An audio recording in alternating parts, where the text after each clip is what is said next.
महाभारत की लड़ाई में कुरुवंश का नाश हुआ तो गांधारी ने शाप दिया श्री कृष्ण को कि तेरे तेरे वंश में भी कोई नहीं बचेगा। दुर्वासा जी की परीक्षा ली, लड़का को लड़की बनाकर गर्भवती बनाकर एक नौजवान को साड़ी पहनाकर मेकअप करके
उद्धव जी कहते हैं कि तो मेरे जीने का सहारा क्या होगा।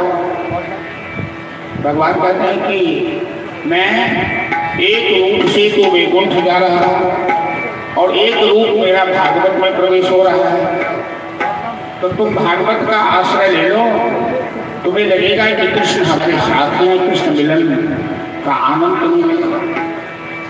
ये भागवत भगवान कृष्ण का वांग्मय शब्द है, इस शब्द में ब्रह्म। इसीलिए जहाँ भी भागवत की कथा होती है, भागवत का आदर होता है, वहाँ भगवान कृष्ण किसी न किसी रूप से विराजमान होते हैं। तो उद्धव जी को भगवान ने अंतिम काल में श्रीमद् भागवत धर्म का उपदेश किया और देखते ही देखते ग्रहण स्नान के लिए जलवंशी गए प्रभास क्षेत्र समुद्र स्नान करने, दारू पीकर सब आपस में लड़ गए। दुर्वासा जी का शाप था, हथियार तो था नहीं, लेकिन तरवड़िया का पत्ता तोड़ एक दूसरे पर प्रहार करने लगे। वो पत्ता वज्र बन गया दुर्वासा के शाप के कारण, और सभी के धर और सर अलग होते चले गए, सारे जलवंशियों का विनाश हो। भगवान वैकुंठ के कर्मचारी सब प्रार्थना कर रहे हैं, देवता सब प्रभु जल्दी से आइए, अब पृथ्वी का भार तो हरण हो गया, आपकी लीला संपन्न हो गई, अब वैकुंठ चले आइए। तो भगवान पांव के ऊपर पांव चढ़ा के पीपल पेड़ की छाया में विश्राम कर रहे थे। एक जरा नाम का व्याधा ने दूर से मृगा समझकर इन पर बाण चला। भगवान के तलवा में बाण लगा, व्याधा आकर रोने लगा, कहा प्रभु क्षमा कीजिएगा, मैंने आपको पहचाना नहीं, मैंने आप पर बाण चला दिया। तो भगवान कहते हैं कि तेरा इसमें कोई दोष नहीं है, तूने अपने मन से कुछ नहीं किया है, तुमने मेरी प्रेरणा से ही मेरे ऊपर बाण चला, क्योंकि मेरी इच्छा के विरुद्ध संसार में कुछ होता नहीं। तुम पूर्व जन्म में बाली था, सुग्रीव का बड़ा भाई, और मैंने अपने मित्र सुग्रीव की सहायता के लिए बाली का वध किया था छिपकर, तो तुमने छिपकर बाण चलाया, तो हमारा तुम्हारा हिसाब किताब बराबर हो गया, तुम चिंता मत करो। भगवान कृष्ण धरती त्याग कर बैकुंठ चले गए। द्वारिका ऐसा समुद्र में तूफान आया कि सारी द्वारिका नगर समुद्र में विलीन हो गई। समय अपने आप में परिवर्तनशील होता है। जब जदवंशी का विकास हुआ होगा तो कितना सुंदर रहा होगा वातावरण, और आज कहीं कुछ नहीं बचा, सब सुनसान वीरान हो। अर्जुन 8 पटरानी को लेकर हस्तिनापुर आ रहे थे। अर्जुन तो भगवान कृष्ण के वियोग में अत्यंत दुर्बल हो गए, अत्यंत खिन्न हो गए, क्योंकि भगवान कृष्ण के बिना अर्जुन के जीवन का कोई अस्तित्व नहीं। रास्ते में आदिवासी कोल भीलों ने इन महारानियों का सब कुछ छीन लिया। इनके पास जितने भी आभूषण थे, जितने भी कीमती वस्त्र थे, लेकिन अर्जुन के कंधे पर गांडीव है। अर्जुन बड़ा बलवान था, लेकिन इन आदिवासियों को रोक नहीं पाया। अर्जुन देखता ही रह गया और आदिवासियों ने महारानियों का सब कुछ छीन लिया। हस्तिनापुर पहुंचे अर्जुन। युधिष्ठिर धर्मराज ने अर्जुन को देखा, बड़ी उदास हो गए। अर्जुन का स्वरूप देख करके, अर्जुन तुम्हारा चेहरा इतना उदास क्यों हो गया? तुम इतने खिन्न क्यों लग रहे हो? तेरे चेहरा पर जो तेज था वो तेज दिख नहीं रहा है। तुमने कोई बुरा आचरण तो नहीं किया? बुरा आचरण करने वाले का संस्कार मलिन हो जाता है। अर्जुन बड़े भाई युधिष्ठिर के पांव पकड़ के डोले, कहने लगे भैया, भगवान कृष्ण कि देवव्रताद्यार्यथैति मंगलैः दुरत्ययं कौरवसेन सागरम्। जिन भगवान वासुदेव कृष्ण की सहायता से हम लोगों ने अपने जीवन में बड़े बड़े संकटों का सामना किया, बड़े बड़े दुख आए, समस्याएं आई, और भगवान की सहायता से सब हम लोगों ने निपटा लिया। आज वही वासुदेव कृष्ण जो हमारे मित्र थे, हमारे गुरु थे, हमारे हितैषी थे, आज वो धरती छोड़कर बैकुंठ चले गए। और उनके वियोग में मेरा ये हाल है, हम इतने कमजोर बन गए। अर्जुन कहते हैं बड़े भाई युधिष्ठिर से कि भैया, जीवन में एक जैसा हमेशा नहीं रहता। ये जीवन और जगत परिवर्तनशील है। ये सांझ उषा का आंगन, आलिंगन विरह मिलन का, चिरहास अश्रुमय आनंद है इस मानव। जीवन तो एक निर्झर है, जीवन एक झरना है, निर्झर है। जीवन तो एक निर्झर है, मस्ती ही इसका पानी है, और सुख दुख के दोनों तीरों से, जीवन में सुख और दुख दोनों किनारा है, तो सुख दुख के दोनों तीरों से चल रहा राह मनमानी। तो जीवन परिवर्तनशील है, इसीलिए ऐसा कभी मत सोचिए कि एक जैसा रहे। नहीं, कभी बच्चे हैं, कभी जवान हो गए, कभी बुढ़ापे में आ गए, कभी स्वस्थ हैं तो कभी बीमार पड़ गए, कभी गरीब हैं तो कभी अमीरी आ गई, कभी अमीरी है तो कभी गरीबी आ गई। इस तरह से जीवन और जगत प्रतिक्षण परिवर्तनशील है, जीवन में एक जैसा नहीं रहता। मैं ये कहना चाह रहा हूं, आप तमाम श्रद्धालुओं से, यदि भागवत कथा में बैठे हैं, सुन रहे हैं, तो कथा सुनिए, जीवन में विचार कीजिए, क्योंकि भागवत की कथा कोई कहानी नहीं है। भागवत की कथा जीवन है, भागवत की कथा जीवन का संदेश है, वो जीवन में संदेश देती है। तो जीवन में जो व्यक्ति स्थिति से समझौता करके जीना सीख लिया है, वही कलाकार है। जो सोचता है कि मेरा जीवन एक जैसा हमेशा चलेगा, वो कभी टूट जाता है, कभी बिखर जाता है। बुरे दिन सबके आते हैं, लेकिन बुरे दिन में कोई बिखरता है तो कोई निखरता है। जो बुद्धिमान है, जो साहसी है, वो अपने जीवन में विपत्ति में निखार लाता है। जो कमजोर है, कायर है, वो बुरे दिन में बिखर जाता है, टूट जाता है। इसलिए जीवन एक समझौता का काम है। परिस्थिति के साथ, काल चक्र के साथ हमेशा दुख आया तो उसका भी स्वागत कीजिए, सुख आया तो ज्यादा मस्ती मत कीजिए। आप जवानी में हैं तो बूढ़े को देखकर मत हंसिए। यहाँ कपिल वस्तु की भी मुख्य यजमान जी की बेटी है निर्मला देवी की, जो बुद्ध भगवान का जन्म स्थान है। और इन्हें मालूम होगा, हाँ, ये 3 मूर्तियां हैं, महाकाली, महालक्ष्मी, महासरस्वती। एक अक्षिता है तो एक दीपाली है तो एक क्या नाम है, रूपाली, दिवाली और तीनों बस यहाँ हरहोर मचाया जाता है, सारा काम भी संभालती है। तो बुद्ध भगवान के जन्म स्थान पर वो रहती हैं। उन्हें मालूम होगा कि भगवान बुद्ध के जीवन में वैराग्य कैसे है। जब वो बच्चे थे तो घूमने के लिए तो देखा कि 4 आदमी कंधे पे लेके श्मशान जा रहा है, राम नाम सत्य है, राम नाम सत्य है। इन्होंने पूछा, इसको कहाँ ले जा रहे हो? कहा श्मशान ले जा रहे हैं। क्यों? कि तू मर गया। तो बुद्ध जी पूछते हैं कि क्यों मर गया? अरे एक दिन सबको मरना पड़ेगा।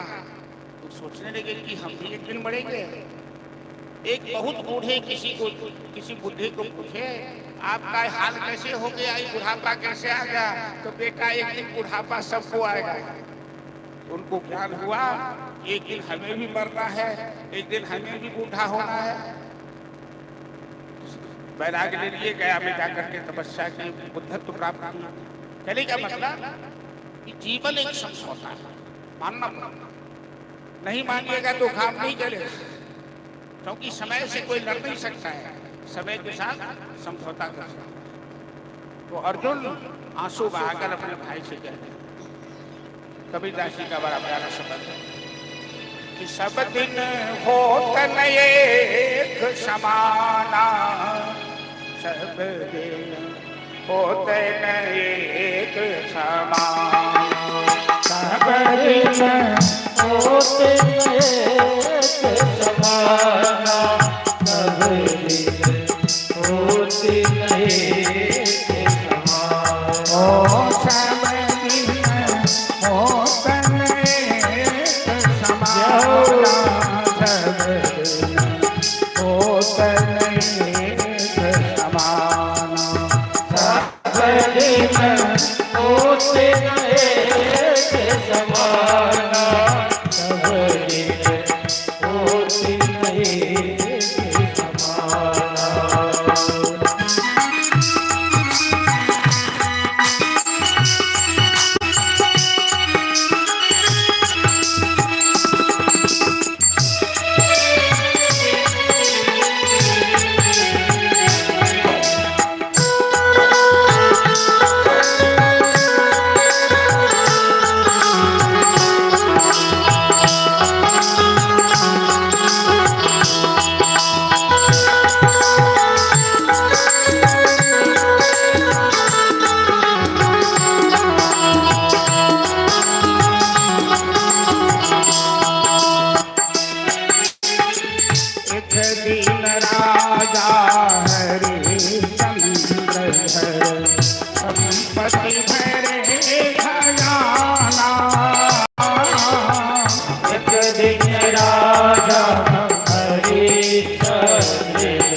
दिन दुल्हा बनेगा कुसुमत चढ़े दीवाना।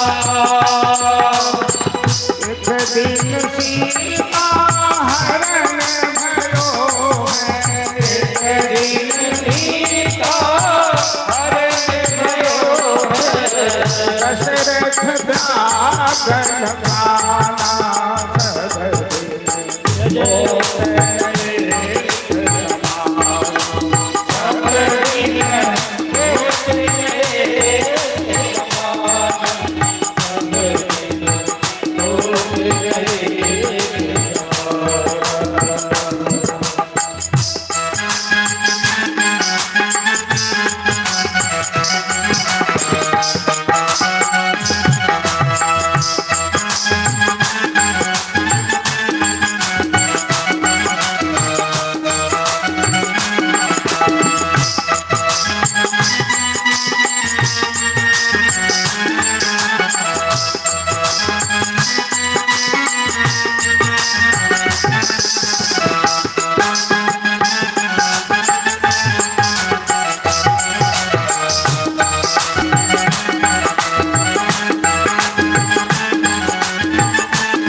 अर्जुन महाभारत लड़ते इंद्र समाना। एक दिन अर्जुन महाभारत लड़ते इंद्र समाना। एक दिन भीमन लूट लियो है, एक दिन भीमन लूट लियो है, वही धनुषा वही बाना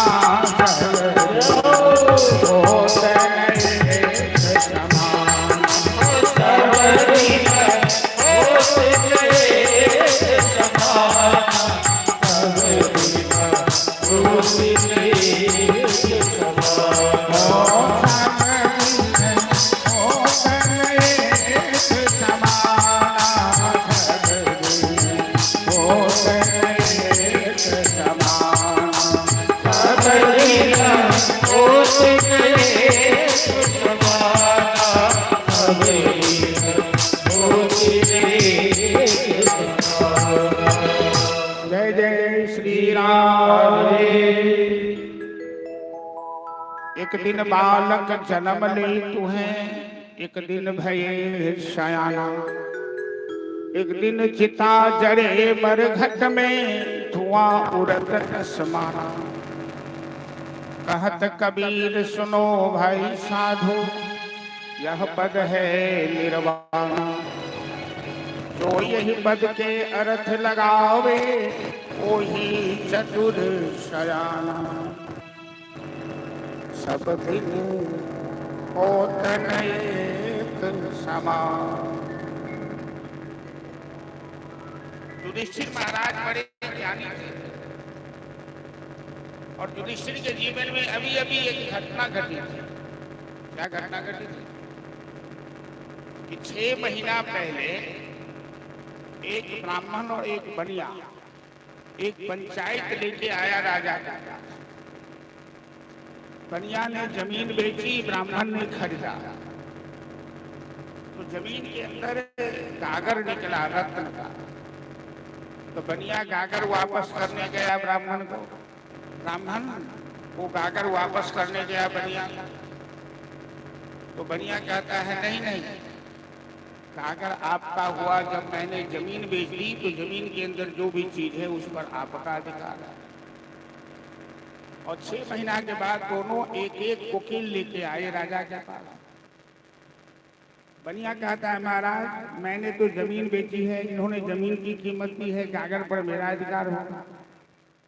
अब ब्राह्मण कहता है जब मैंने जमीन खरीद लिया तो कागज पर भी मेरा अधिकार। बात उलट हो गई। मतलब 6 महीना पहले कलयुग का प्रवेश नहीं था तो ईमान बचा हुआ था। 6 महीना के बाद कलयुग भगवान कृष्ण गए तो कलयुग आ गया, क्योंकि जब तक भगवान कृष्ण इस धरती पर थे तब तक कलयुग नहीं आया। वो चले गए, कलयुग आ गया। कलयुग आया तो लोगों की बुद्धि बदल गई, बेईमानी आ गई, कपट आ गया, सब धूर्त हो गए। आजकल किसी की बोली बानी का कोई ठिकाना है क्या? क्या बोलेगा, क्या करेगा, समझ में नहीं आता। तो युधिष्ठिर समझ गए कि 6 महीना में ये बात क्यों पलट गई। तब तक अर्जुन आए, अर्जुन ने कहा भगवान कृष्ण चले गए तो कलयुग का प्रवेश हो गया। तो युधिष्ठिर तो सत्यवादी है, अब कलयुग में सत्यवादी का जीना बड़ा मुश्किल है, तो तुरंत अपने पौत्र परीक्षित को सिंहासन पर बैठाकर और 5 पांडव द्रौपदी के साथ उत्तर दिशा की ओर प्रस्थान किए। कुंती ने शरीर त्याग दिया। परीक्षित महाराज हस्तिनापुर के सम्राट बने और उन्होंने अल्पकाल में ही बहुत थोड़े से समय में 3 अश्वमेध यज्ञ किए। परीक्षित बड़े शक्तिशाली, बड़े धर्मात्मा और बड़े प्रभावशाली राजा थे। एक दिन परीक्षित शिविर में विश्राम कर रहे थे, क्योंकि अश्वमेध यज्ञ के समय दिग्विजय यात्रा की जाती है। वो घोड़ा विश्व में चक्कर लगाता है, उसे जो पकड़ता है उसके साथ लड़ाई होती है। तो परीक्षित शिविर में विश्राम कर रहे थे। उन्होंने देखा एक काला पुरुष हाथ में डंडा लेकर एक बैल को पीट रहा है। बैल की 3 टांग टूटी हुई है, एक ही टांग पे वो किसी तरह चल रहा है। बैल चिल्ला रहा है मेरी रक्षा करो, मेरी रक्षा करो। परीक्षित महाराज तुरंत धनुष उठाए, धनुष पर बाण चढ़ाए, तरकस से बाण निकाला।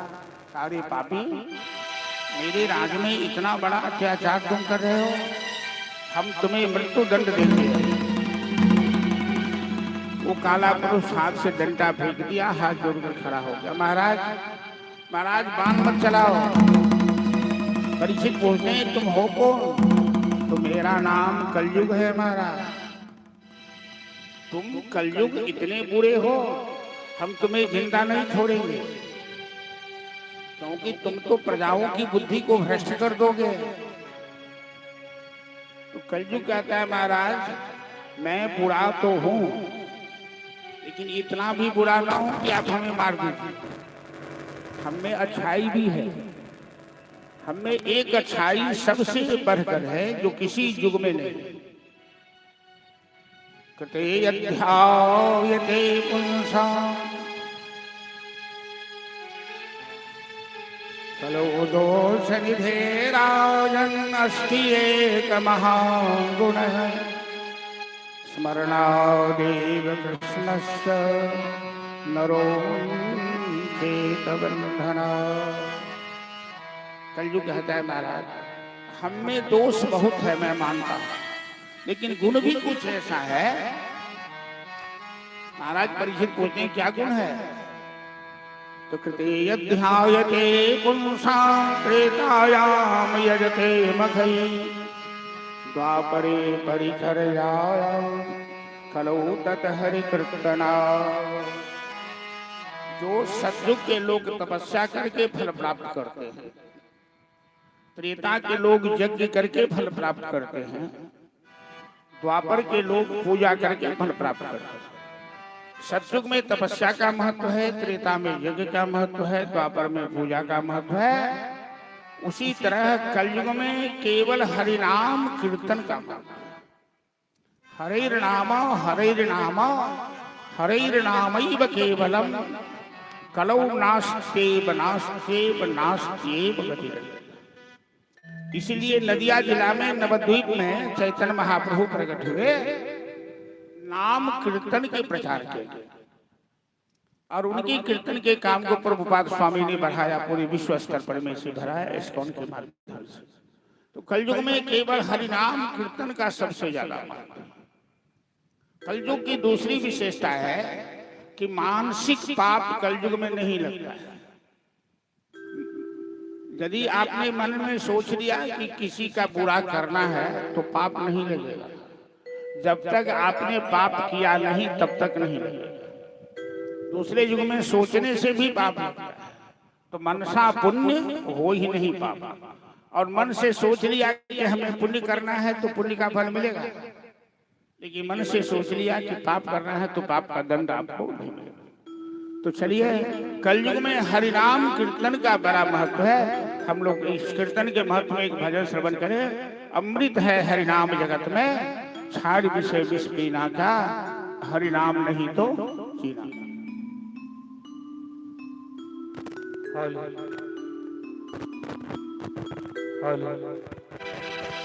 राधे श्री राधे, राधे श्री राधे, राधे श्री राधे, राधे। बोल भक्त वत्सल भगवान की जय। अमृत है हरि नाम जगत में, छारी विषय विष पीना क्या,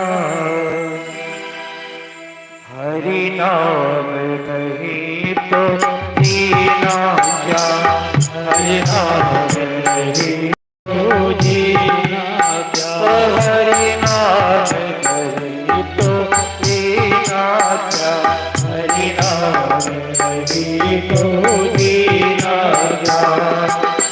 अमृत है हरि नाम जगत में, अमृत है हरि नाम जगत में, सारी विषय विष पीना क्या, हरि नाम नहीं तो जीना क्या, हरि नाम नहीं तो जीना, हरि नाम नहीं तो जीना क्या, हरि नाम नहीं तो जीना।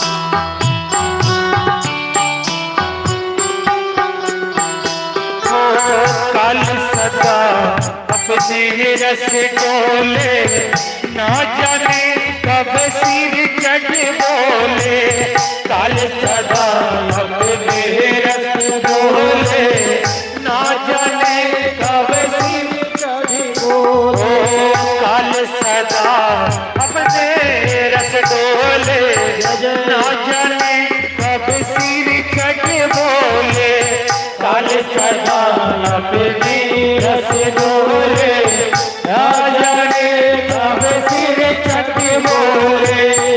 हरि का नाम जपो विश्वास रे, हरि का नाम जपो विश्वास रे, उसमें हरि नाम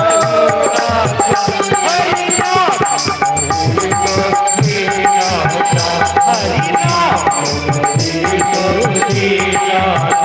हरि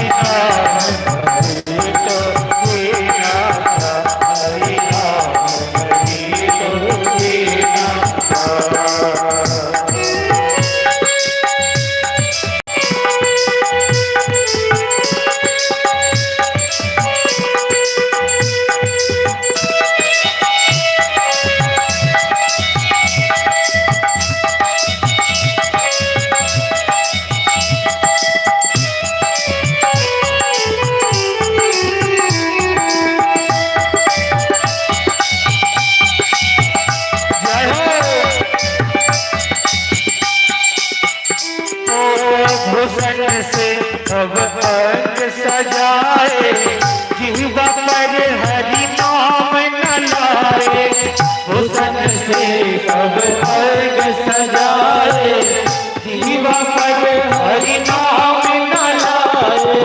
हुसन से सब अर्घ सजाए, जीवा पर हरि नाम न लाए। हुसन से सब अर्घ सजाए, जीवा पर हरि नाम न लाए। करी रह जाए यहीं पर, तेह करी रह जाए यहीं पर, कुंडला हरि नाम हरि नाम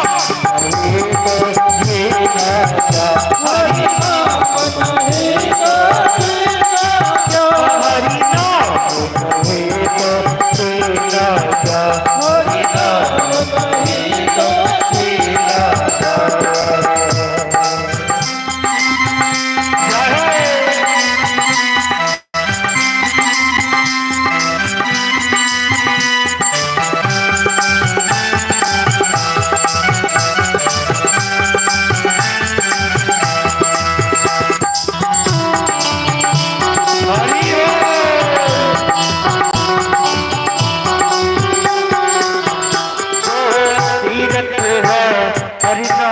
तुम्हारा जो करते हो मारा मारा। तीरथ है हरि नाम तुम्हारा, जो करते हो मारा मारा। तीरथ है हरि नाम तुम्हारा, जो करते हो मारा मारा। तीरथ है हरि नाम तुम्हारा, जो करते हो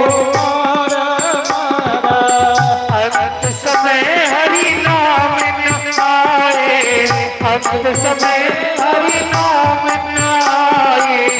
काशी आज हरि नाम हरि बोल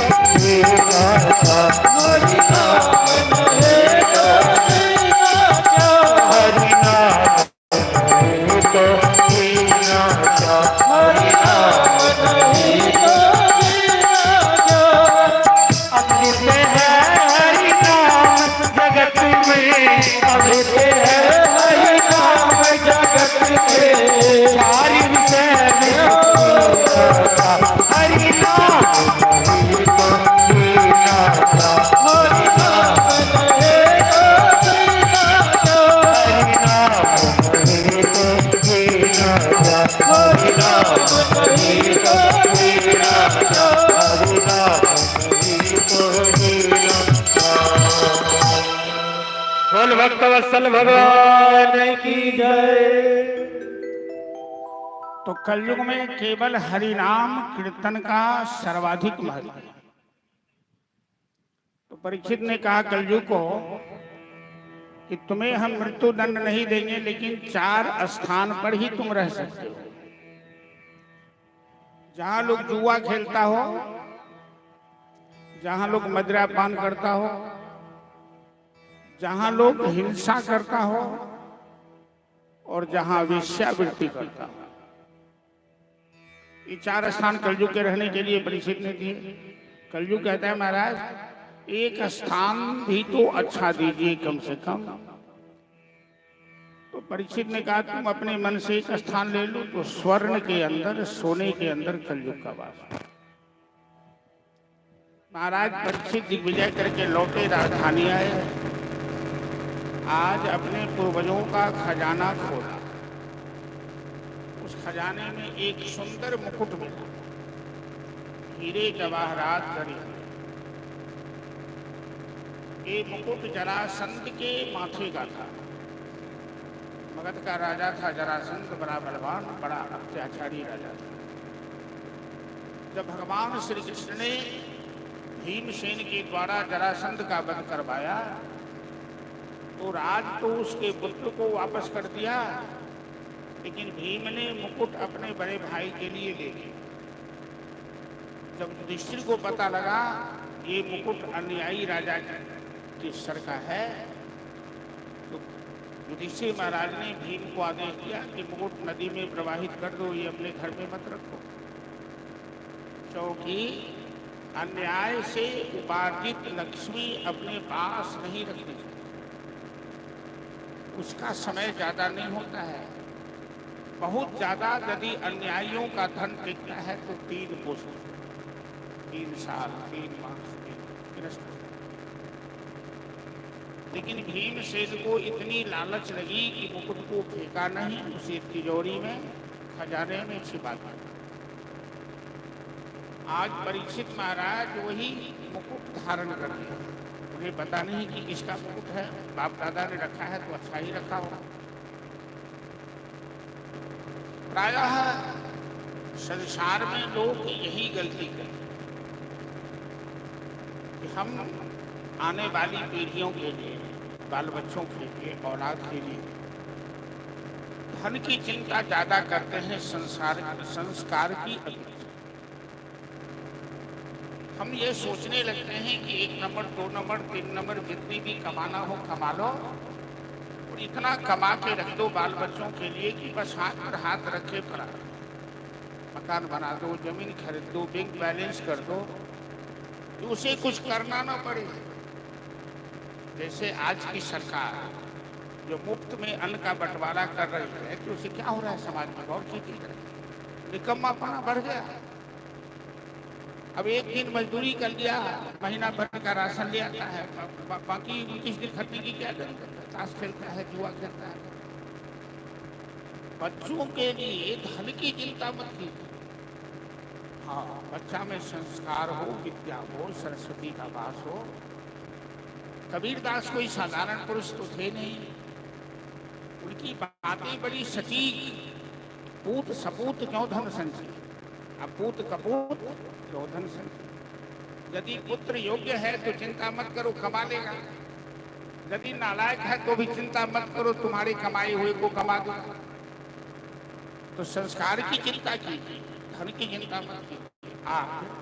भीमसेन ने लालच ही मुकुट को छिपाया, आज वही मुकुट परीक्षित के विनाश का कारण बन गया। मुकुट धारण करके शिकार के लिए निकला। भादो महीना, ऐसे ही गर्मी, तिल मिलाकर एक आश्रम में शिकार के लिए गए थे। एक आश्रम समीक ऋषि का आश्रम था। प्यास लगी, वहां पानी मांगने लगे जोर जोर से चिल्लाकर। आश्रम में कोई था नहीं, समीक ऋषि समाधि में थे, बाकी कोई आश्रम में नहीं था।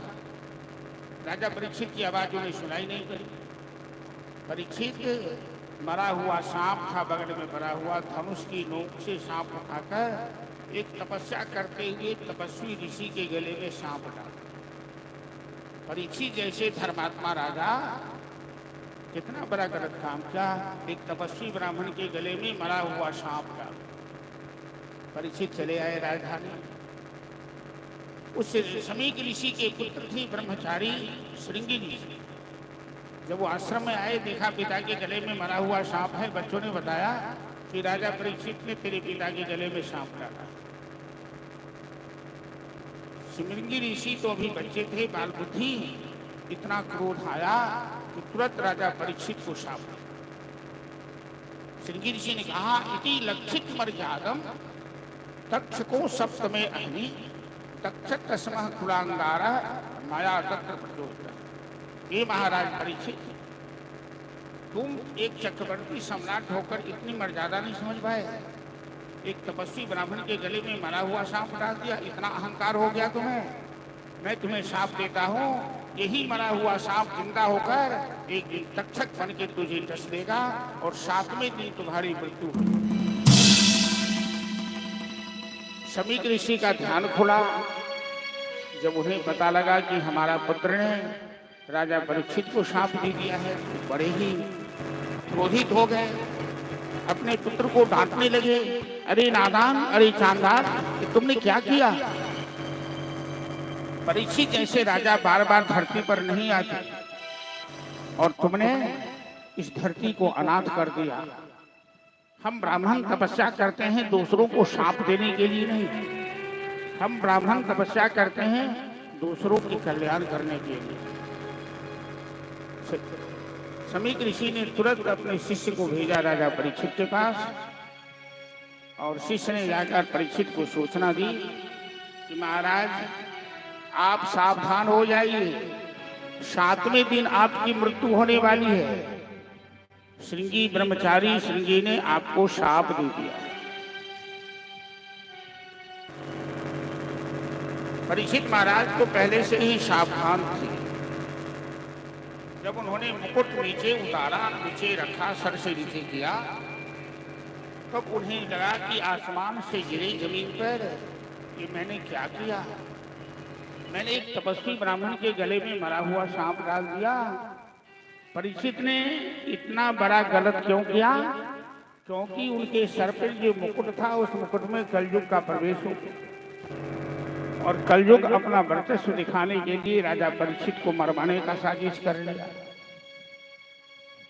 तुरंत परीक्षित महाराज अपने पुत्र जन्मेजय को सिंहासन पर बैठा दिया और दुनिया का मोह माया आसक्ति सब त्याग कर गंगा के किनारे चले गए, सुखताल और समाधि लगा दी। ये खबर बिजली की तरह चारों तरफ फैल गई और देश के बड़े बड़े ज्ञानी ध्यानी नागांद्रवाणी संत महात्मा सभी वहां इकट्ठे हो रहे। परीक्षित सबसे प्रार्थना करने लगे, चिल्ला चिल्ला कर पूछने लगे, हे मनीषीगण, हे महात्मागण, हमें 7 ही दिन जीना है, क्योंकि ऋषि का शाप हमें मिल गया है और ऋषि का शाप कभी व्यर्थ नहीं हो सकता है। आज तक मैंने अपने कल्याण के लिए कुछ भी नहीं किया है। अभी तक जो जिया वो स्वराज साम्राज्य के लिए जिया, प्रजा के लिए जिया, परिवार के लिए जिया, अपने लिए कुछ भी नहीं जिया, कुछ नहीं किया। आप लोग बड़े बड़े ज्ञानी हैं, बताइए, मार्गदर्शन कीजिए कि हमें क्या करना चाहिए कि 7 ही दिनों में मेरा भव सागर से बेड़ा पार हो जाए। परीक्षित की बात का कोई जवाब नहीं दी संत महात्मा ऋषि मनीषीगण। तो परीक्षित ने सोचा कि इन मनीषियों की हम पर कृपा नहीं है, तो चलो संसार को चलाने वाले परमात्मा की शरण में उनसे प्रार्थना करते हैं। और परीक्षित महाराज भगवान से निवेदन करने लगे कि हे प्रभु, बंसी विभूषित करान्नवनीरदाभा पीताम्बरादरुण बिम्बफलाधरोष्ठा पूर्णेन्दु सुंदर मुखादरविन्दनेत्रा कृष्णात् परं किमपि तत्त्वमहं न जाने। हे बांके बिहारी, ये महात्मा सब तो हमें कुछ बताना नहीं चाहते, इनकी कृपा हम पर नहीं है, लेकिन आप तो भक्त वत्सल है प्रभु, और आपने मेरे पूर्वजों पर कृपा की है। आपकी सहायता से ही मेरे पूर्वज महाभारत की लड़ाई जीते। आप किसी ऐसे संत को भेजिए जो संत मेरा मार्गदर्शन कर पाए, मेरा कल्याण कर पाए। बांके बिहारी से परीक्षित महाराज प्रार्थना करें, हे बांके बिहारी गिरधारी, किसी ऐसे संत को बोल बांके बिहारी लाल की जय।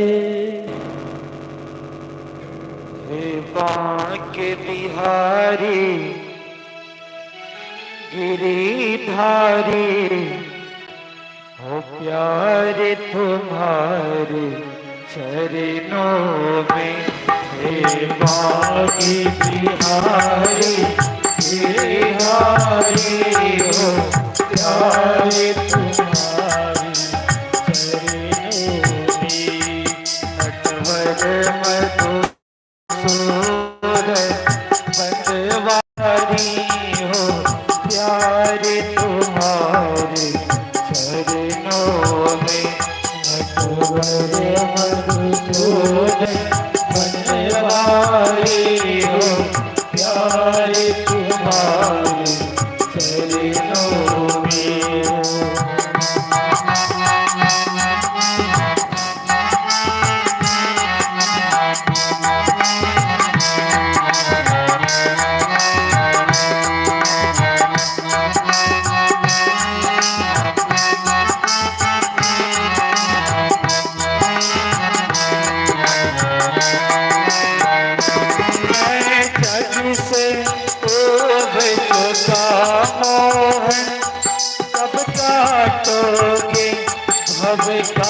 मैं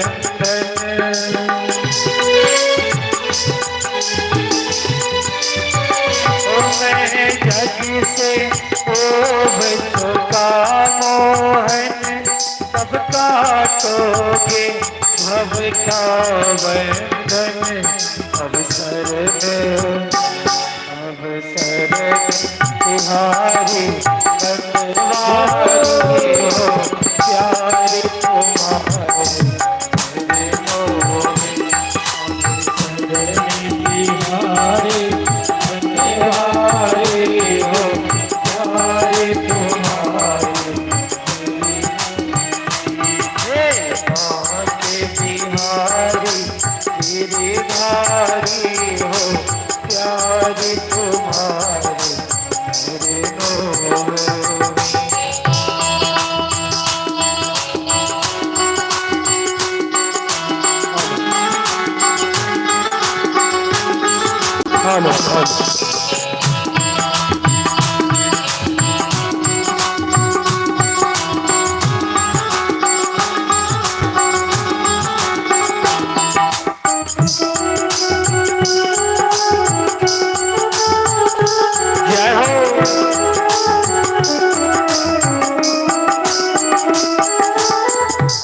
भाई सुतेदारी तो जन मैंने देखे सिगरे बंधन।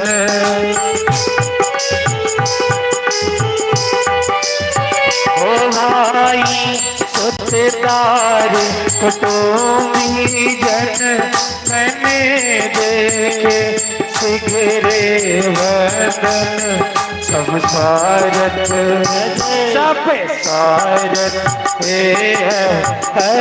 सारी हो, प्यारे तुम्हारे चरणों में।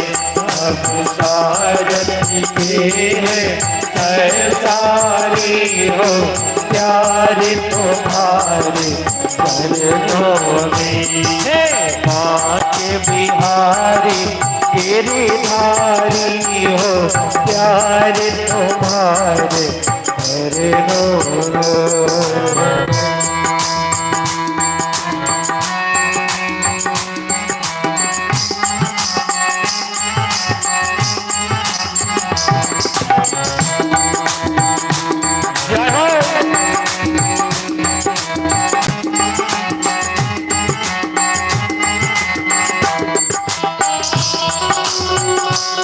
हरि बोल।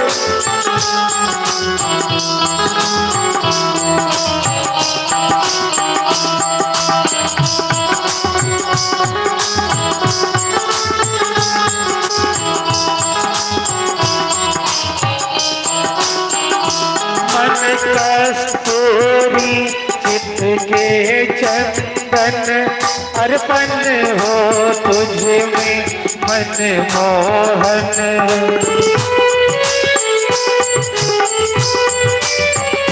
मन कस्तूरी चित्त के चंदन, अर्पण हो तुझ में मन मोहन।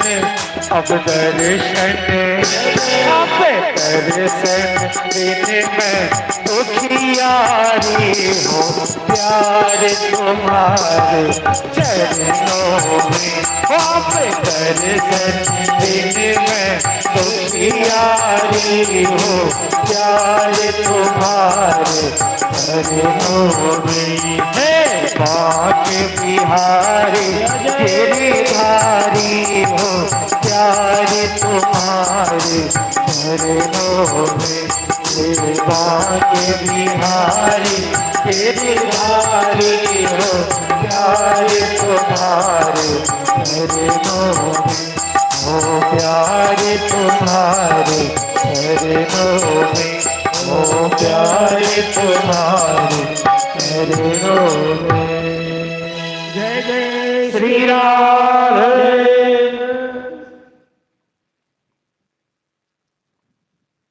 तत्रा भवत भगवान् व्यासपुत्रः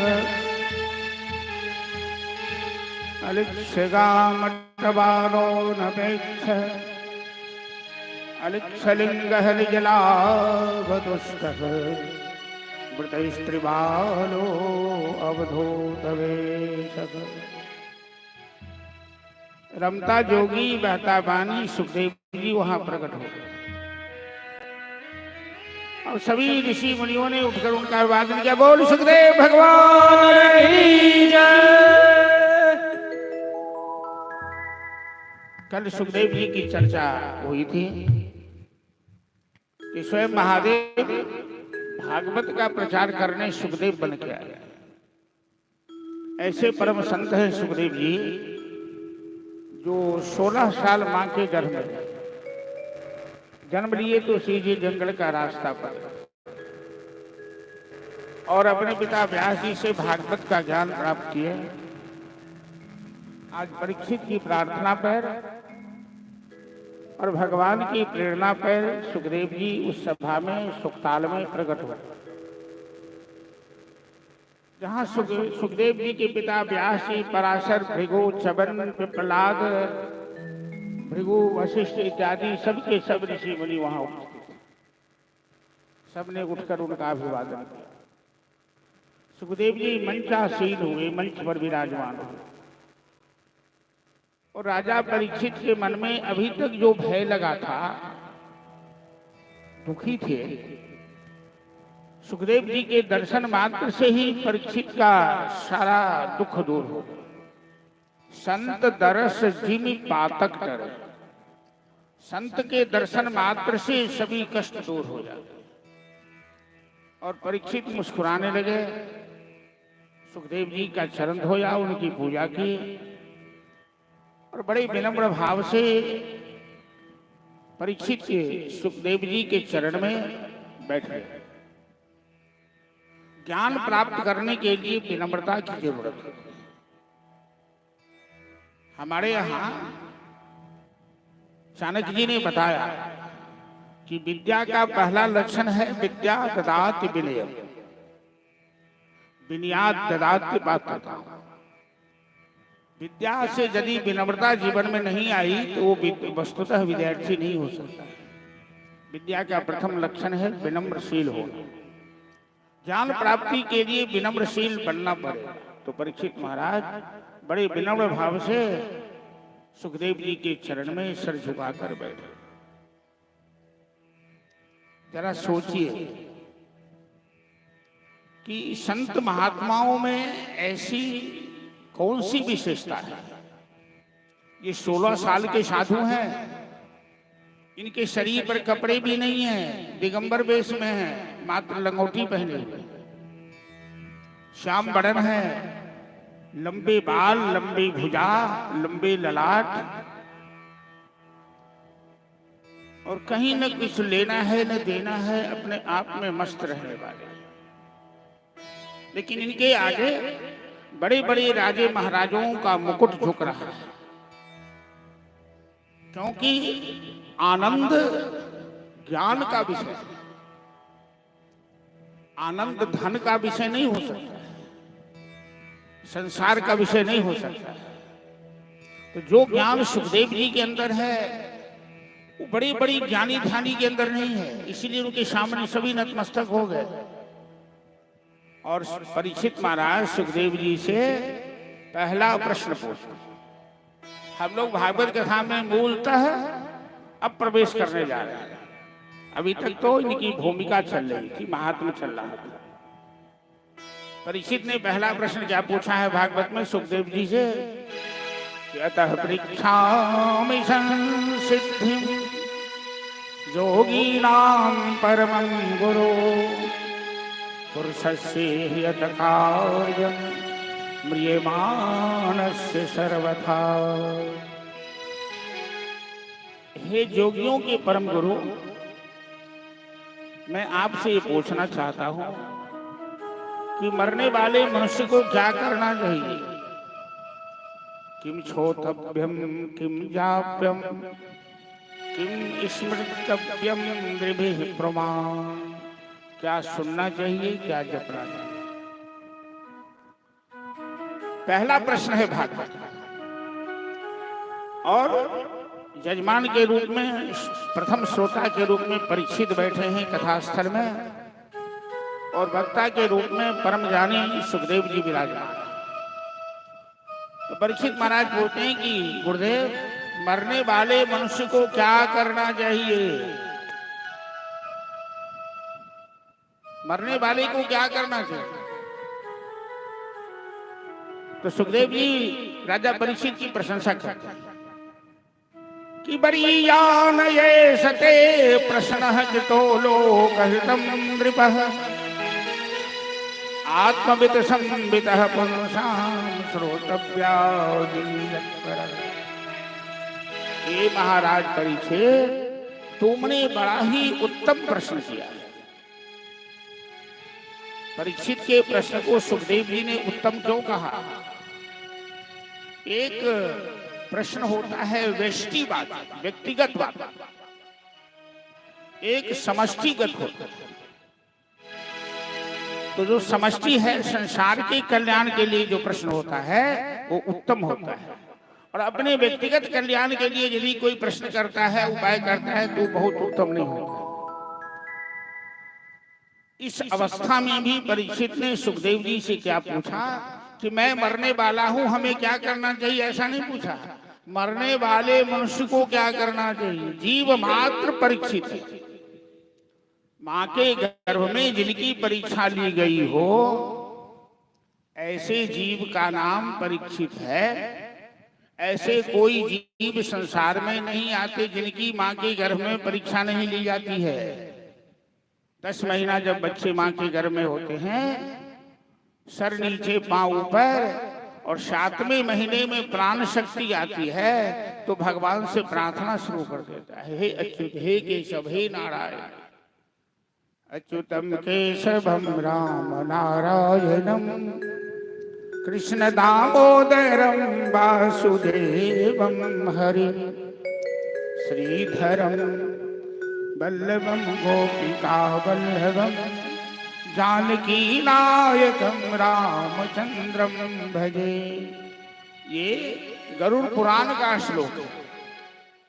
और जीव, गर्भस्थ जो जीव है, वो भगवान से प्रार्थना करता है। जीवो वाचा करके गरुड़ पुराण में एक अध्याय में आता है प्रश्न।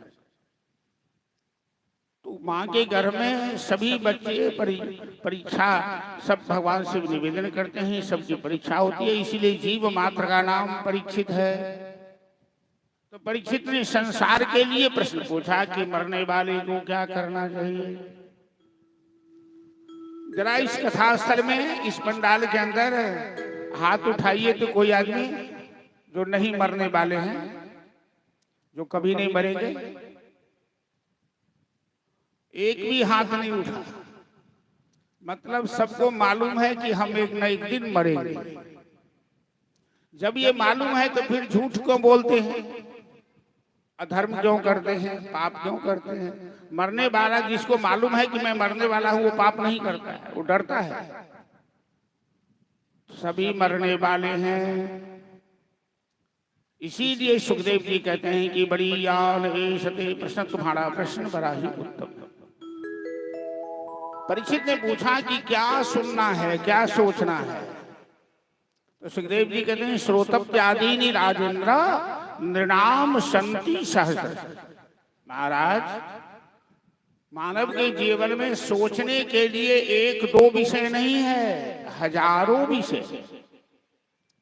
जब बिस्तर पर बैठकर सोचने लगिए, गुना भाग कीजिए अपने जीवन का, तो अंत नहीं आएगा। जीवन बीत जाएगा, जिंदगी बीत जाएगी, लेकिन विषय का सोचना कभी अंत नहीं हो सकता। इसीलिए सुखदेव जी राजा परीक्षित से कहते हैं, महाराज तस्मात् सर्वात्मना राजन भगवान हरिश्वरः श्रोतव्यः कृतितव्यश्च स्मृतव्यः निर्विद्यमान। इसलिए महाराज, मनुष्य को यदि सोचना है तो भगवान के विषय में सोचे, उनका नाम स्मरण करे, उनका ध्यान करे। ध्यान शब्द, हमारे यहाँ ध्यान का बड़ा महत्व, आज भी बड़े बड़े संत महात्मा ध्यान करवाते हैं, करते हैं। ध्यान का बड़ा महत्व है। लेकिन ध्यान किसका करना चाहिए? क्या आप आंखें मूंद करके परमात्मा का चिंतन करते हैं तो ध्यान कहलाता है? आपका मन गोविंद के चरण में लग जाता है तो ध्यान कहलाता है? आपकी इंद्रियां दुनिया से भटकना छोड़कर केंद्रित हो जाती है तो ध्यान कहलाता है? लेकिन यदि आंख मूंद कर भी आप गुणा भाग करना शुरू कर दिए, किसको कितना देना है, कितना लेना है, ये करना है, वो करना है, तो ध्यायतो विषयो पुंसाम, विषय का ध्यान करते करते संगास्ते उपजायते, आसक्ति पैदा होती है।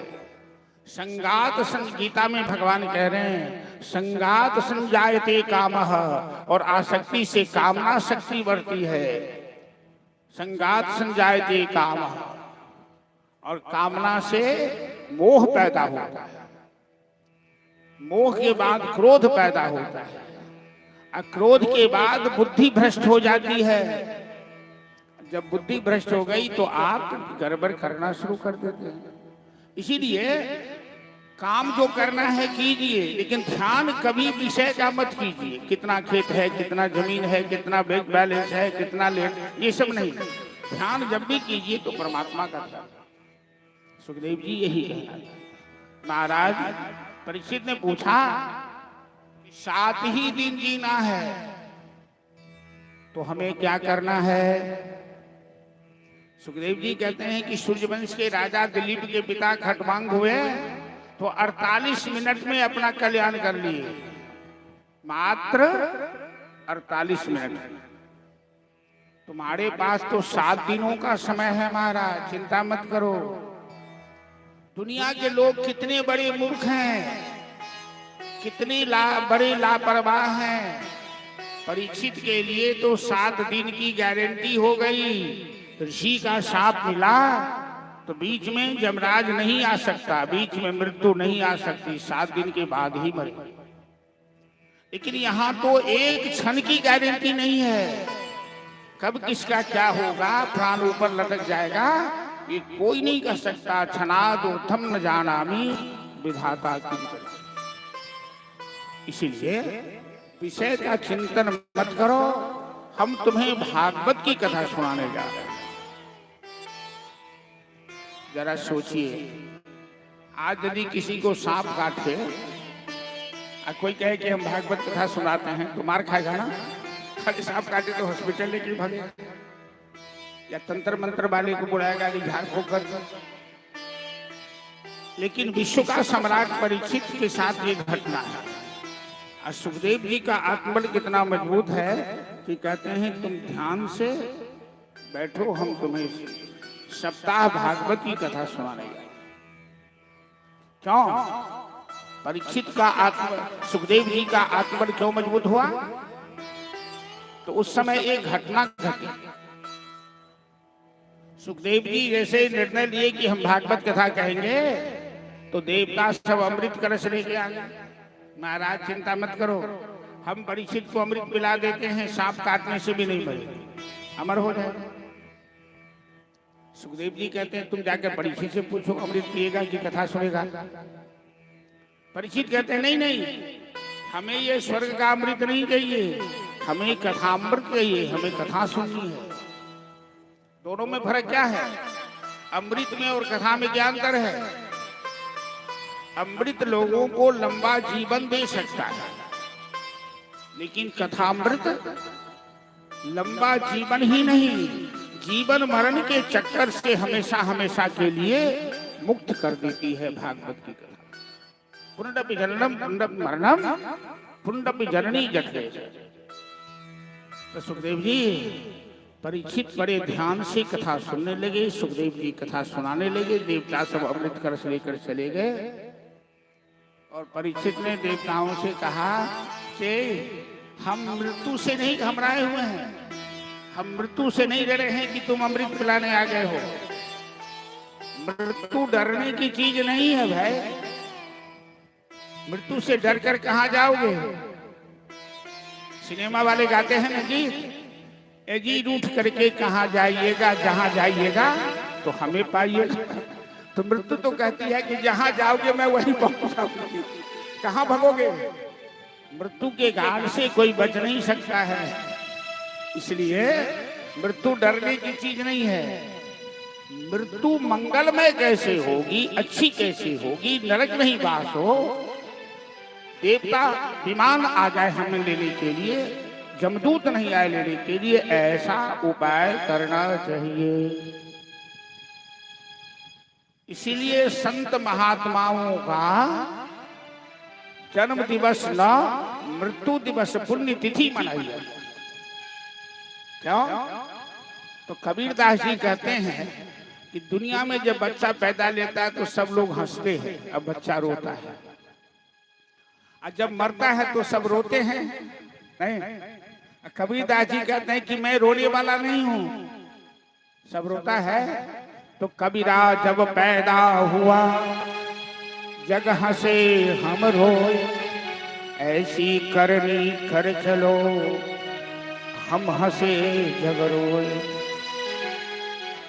कि हम हंसते हंसते चले, जब मुर्दा को लोग श्मशान ले जाता है तो क्या कहता है, राम नाम सत्य है, तो सबकी यही गत है। कबीरदास जी कहते हैं नहीं नहीं, राम नाम सत्य है, ये मुर्दा मस्त है, इसको डरने की जरूरत नहीं है, क्योंकि ऐसी करनी करके जा रहा है कि राम नाम रसबीनी सदरिया झीनी रे झीनी, के राम नाम रसबीनी सदरिया झीनी रे झीनी, राम नाम रसबीनी सदरिया झीनी रे झीनी, राम नाम रसबीनी सदरिया झीनी रे झीनी।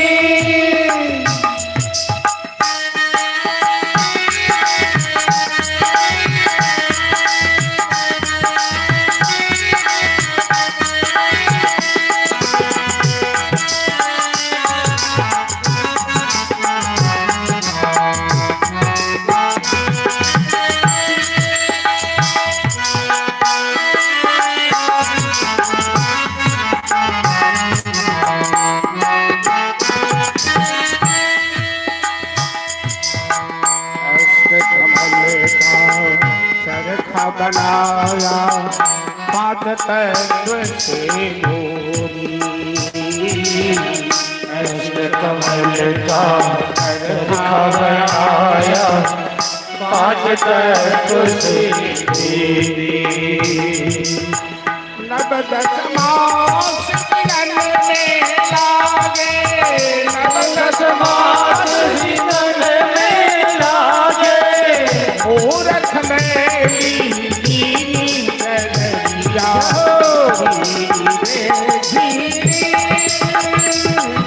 राम नाम रसबीनी सदरिया झीनी रे झीनी, राम नाम रसबीनी सदरिया झीनी रे,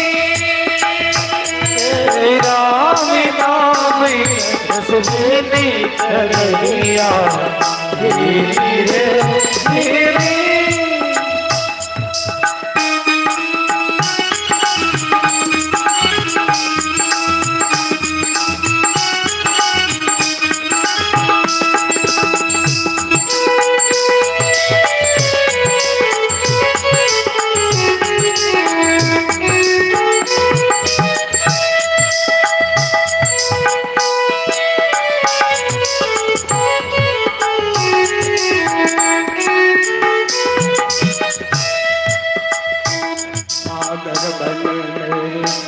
घर में आई रंगरेज को दीनी, सागर वन में रंग में आई रंगरेज को दीनी। ये कबीरदास जी की रचना जो है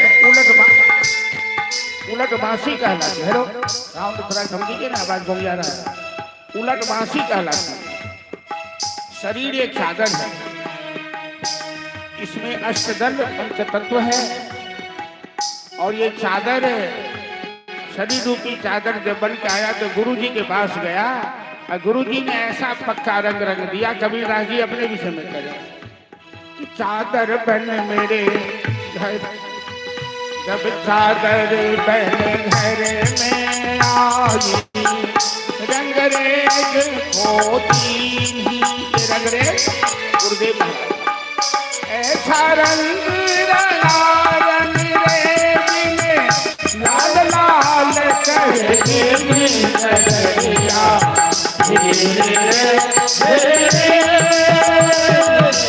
राम नाम रसनी नजरिया,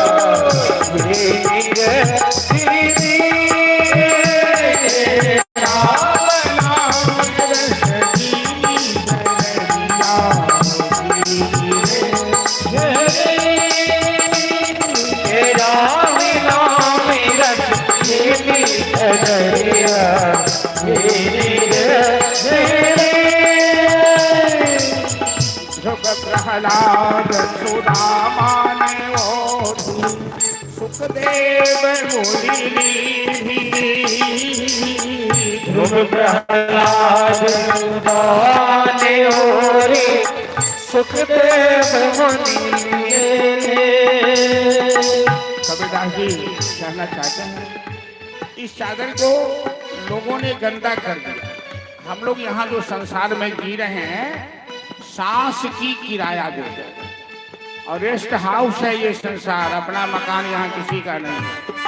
मकान मालिक की जब मर्जी होगी तब यहाँ से निकाल देगा। कोठरी खाली करा दी जाएगी जब तेरी डोली निकाली जाएगी, बिन मुहूर्त के उठा ले जाएगी, कभी भी खाली कर नहीं जा सकती है। तो ध्रुव ने, प्रहलाद ने, सुदामा ने ये चादर जिस तरह की भगवान ने चादर दी थी वैसे ही सही के सही सफेद के सफेद चादर भगवान को वापस किया। कबीरदास जी कहते ध्रुव प्रहलाद सुदामा ने ओढ़ी, सुखदेव मुनि लीन्ही, दास कबीर जतन ते ओढ़े, जस की तस धर दीया,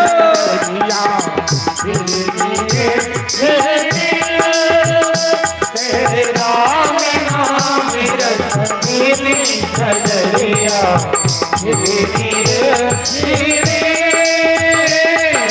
राम नाम रसनी नजरिया,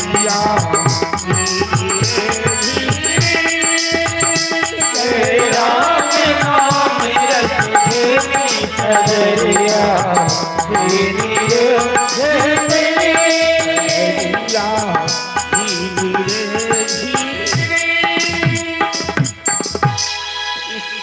इस शरीर की चादर को गंदा मत कीजिए, पाप करके, बुरे कर्म करके, नहीं तो मालिक हिसाब मांगेगा कि मैंने तुम्हें साफ सुथरा चादर दिया था, तू गंदा करके क्यों आया, तो फिर नरक में भेजेगा दंड भोगने के लिए। तो गंदा करके दीजिएगा तो नरक जाना ही पड़ेगा। और गंदा कब होगा? जब बुरा कर्म कीजिएगा। ये साफ सुथरा कैसे रहेगा? तो अच्छा कर्म कीजिएगा। कर्म रूपी साबुन से इसकी सफाई।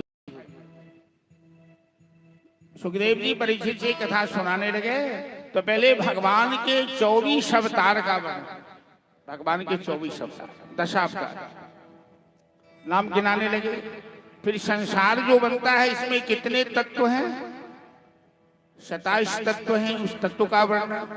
लेकिन परीक्षित का ध्यान कथा में नहीं लग रहा। जो सही वक्ता होता है वो कथा स्थल में श्रोताओं के माहौल को देखता है कि मैं जो कथा कह रहा हूं लोग सुन पा रहे हैं कि नहीं सुन पा रहे हैं, कथा में लोगों की रुचि है कि नहीं है। और लोग सुने नहीं, लोगों का ध्यान है नहीं, आप बोले जा रहे हैं, बकबक किए जा रहे हैं, ऐसी कथा नहीं होती।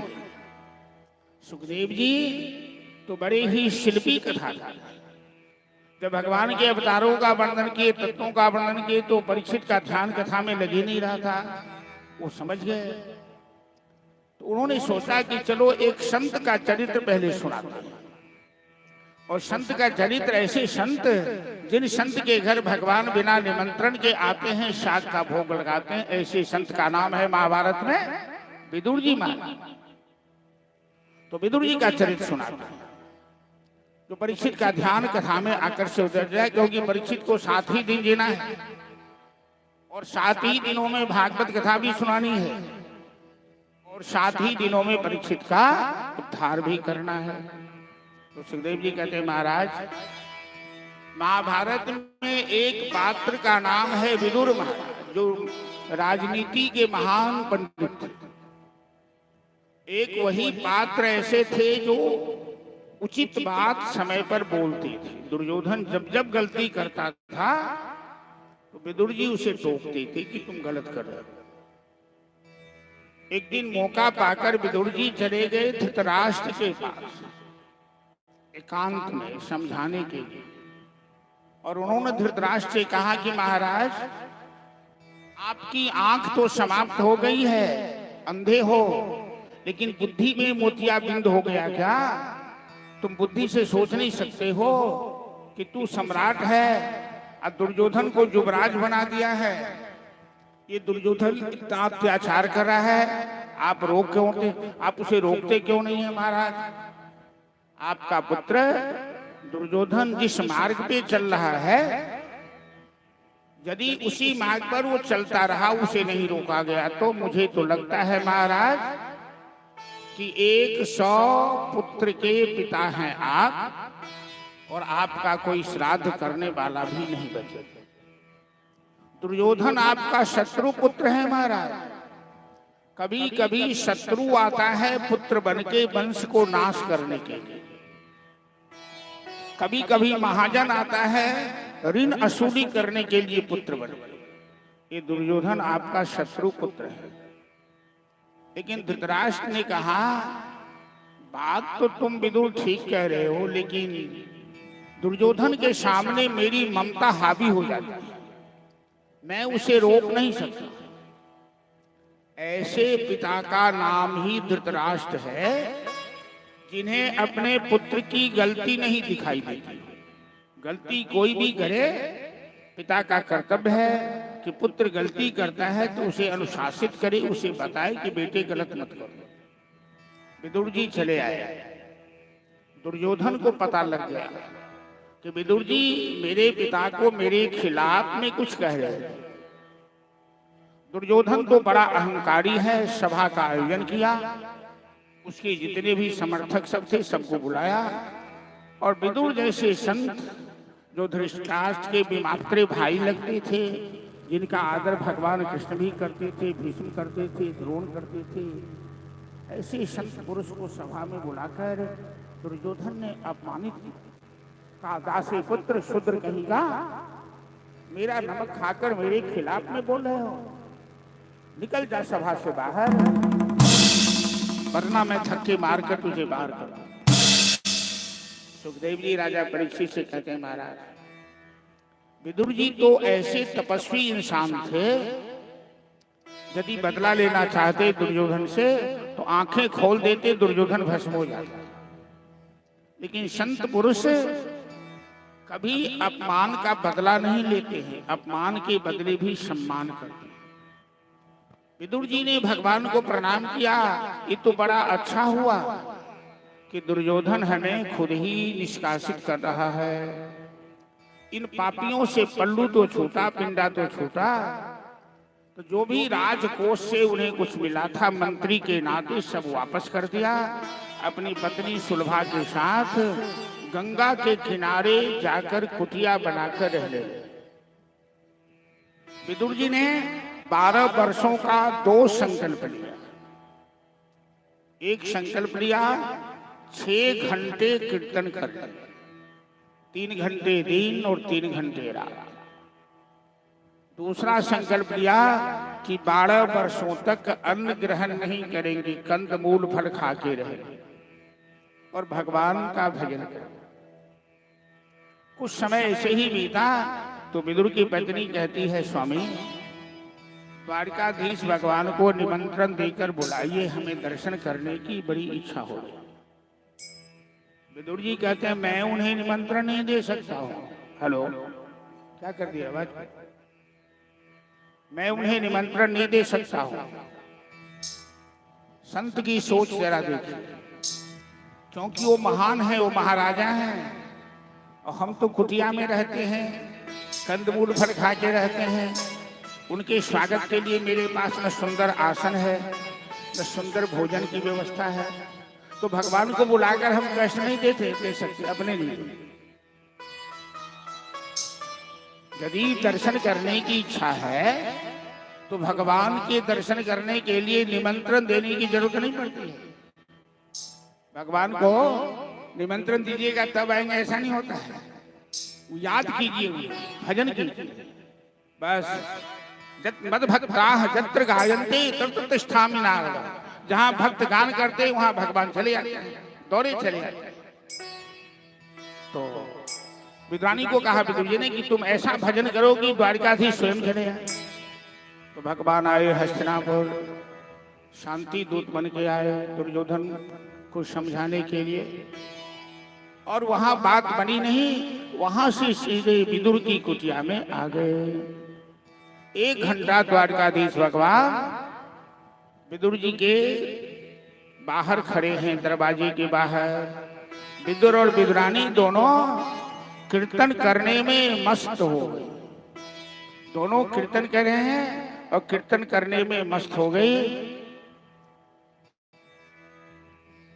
कि श्रीमन नारायण नारायण नारायण श्रीमन नारायण नारायण नारायण श्रीमन नारायण नारायण नारायण श्रीमन नारायण नारायण नारायण नारायण नारायण हरे नारायण नारायण नारायण श्रीमन नारायण नारायण नारायण श्रीमन नारायण नारायण नारायण श्रीमन नारायण नारायण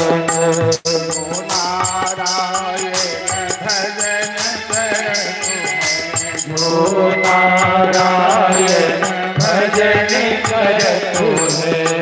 मातो पिता कुल नारायण हरि मातो पिता कुल नारायण लक्ष्मी नारायण नारायण लक्ष्मी नारायण नारायण नारायण श्रीमन नारायण नारायण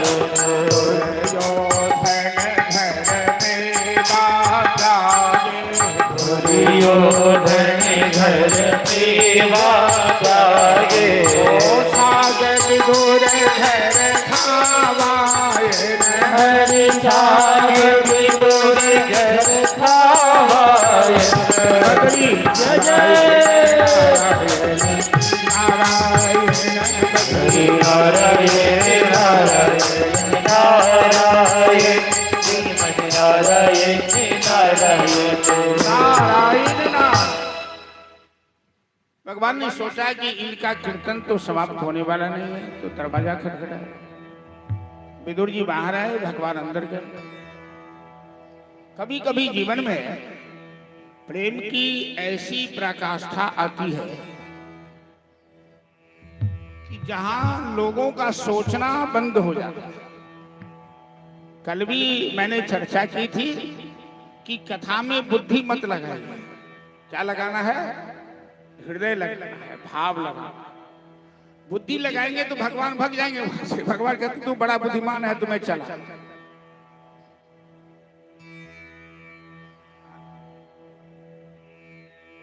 हाँ चलिए, हमारे बीच विनीता शराबती जी आए हुए हैं और सत्संग के प्रेमी भी हैं और अच्छा भजन भी गाती हैं और बराबर कथा में किसी न किसी रूप से सेवा करती रहती हैं। तो अच्छा, पानी पीने दीजिए उनको। चलिए। तो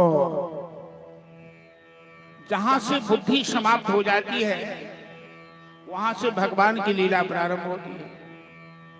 इसीलिए जो दार्शनिक लोग हैं, फिलोसफर सब कहते हैं कि यत्र वेदाः अवेदाः भवन्ति, जहां वेद समाप्त हो जाए, वेद मतलब ज्ञान, सोचना समाप्त हो,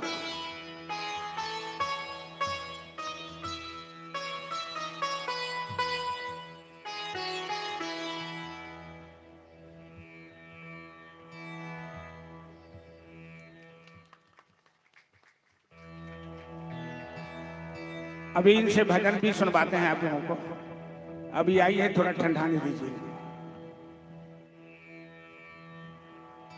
हमें तो पता ही नहीं था कि आप दरभंगा में ही हैं। तो आधा दरभंगा आधा दिल्ली रहती हैं, अब यही रहती हैं। अच्छा अच्छा, चलिए। तो फिर अपनी जगह पर आइए। कहाँ थे हम लोग? विदुर जी के घर भगवान आए। तो जब कोई हमारे यहाँ अतिथि आते हैं, गेस्ट आते हैं, तो हम लोग स्वागत करते हैं ना, चाय पानी जो भी कुछ है किसी से। लेकिन इतने बड़े अतिथि, इतने बड़े मेहमान जहाँ आए हैं, विदुर विदुरानी की बुद्धि काम नहीं कर पा रही है। दोनों बहुत चक्के हो, क्या करें नहीं करें, कैसे करें। पहले तो उन्हें विश्वास नहीं हो रहा है कि मेरी कुटिया में भगवान आए हैं। क्या मैं सो रहा हूं कि मैं जग रहा हूं? क्या ये सही है या गलत है? कभी कभी आपके जीवन में जब बड़ा संदेश मिलता है, बड़ी खबर मिलती है, तो लोगों को विश्वास नहीं होता ये सही है कि गलत है, जल्दी विश्वास नहीं होता। यहाँ तो स्वयं भगवान को ब्रह्मांडादि नायक आए हैं। तो विदुर जी और विदुरानी एक बार पूछा नहीं, आइए बैठिए, आसन भी नहीं दिया। दुनिया के लोग क्या करते, बड़े बड़े वीआईपी यदि आते, आप नहीं पूछिएगा तो नाराज होके चला जाएगा, उल्टे मुकदमा चला देगा आपको। लेकिन मेरे भगवान ऐसे नहीं है। आप क्या करते हैं वो नहीं देखते हैं, आप क्या करते हैं ये भगवान नहीं देखते हैं। तो भगवान क्या देखते हैं? आप कैसे करते हैं वो देखते हैं।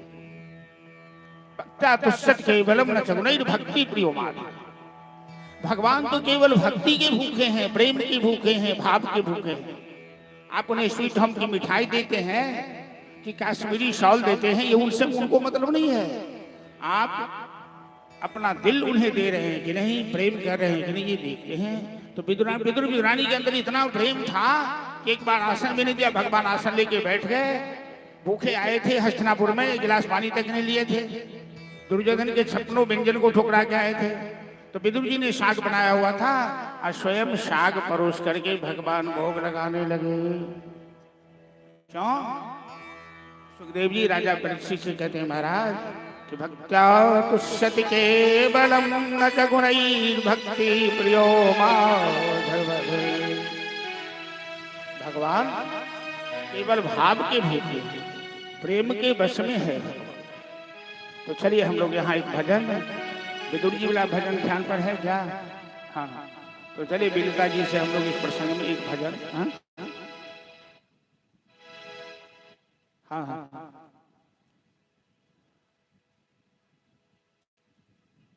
चले आइए, चले आइए। वहां से गाइएगा तो लोग चेहरा भी देखेगा ना। अच्छा अच्छा अच्छा।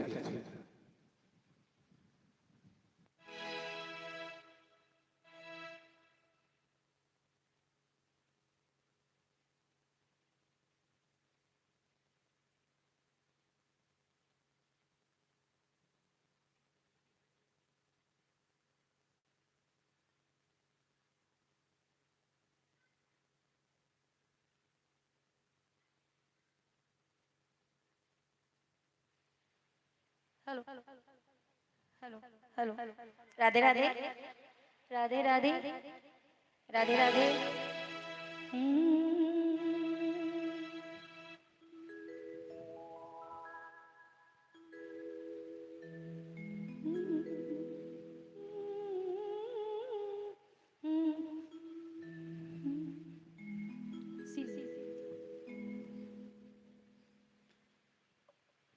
बोलो बोलो राधे रानी सरकार की जय भागवत भगवान की जय। आज हरिया विदुर घर पावना। आप लोग पीछे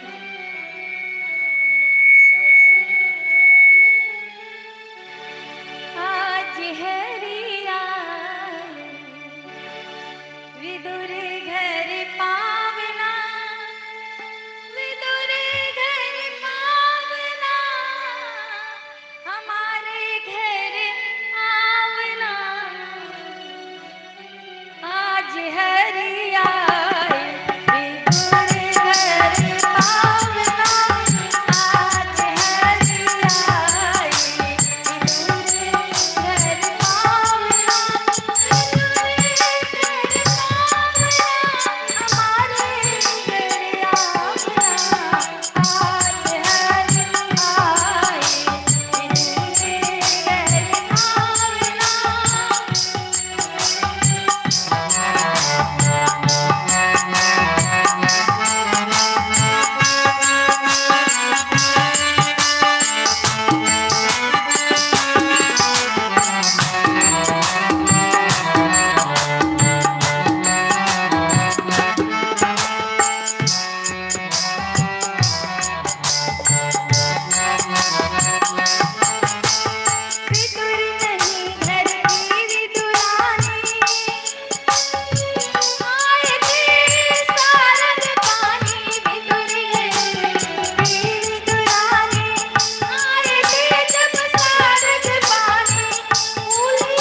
लगेगा उसे, मतलब स्वादहीन हो जाता है। लेकिन विदुर जी तो गिरी नहीं खिला के छिलके खिला रहे हैं। फिर भी कहे कृष्ण जी, सुनो विदुर जी, वो स्वाद नहीं आवना। आज हरिया विदुर घर आवना, आज हरिया विदुर घर। सूखी सूखी बासी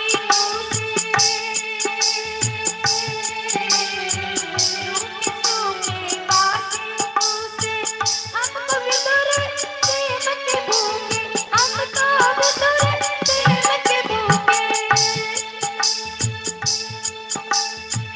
शंभु सखी धन धन, शंभु सखी धन,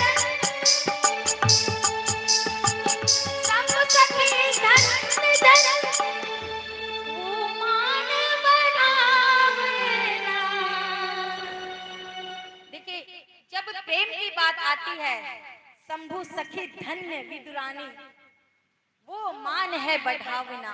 यहाँ पे प्रेम समर्पण भाव का सम्मान किया है। आइए भागवत के बीच में हम भी खुद को समर्पण कर दे विदुर और विदुरानी के जैसे।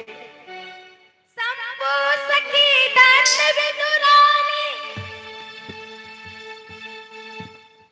शंभु सखी धन्य विदुर, भक्तन मान बढ़ावना। आज हरिया विदुर घर आवना, आज हरिया, आज हरिया, आज हरिया विदुर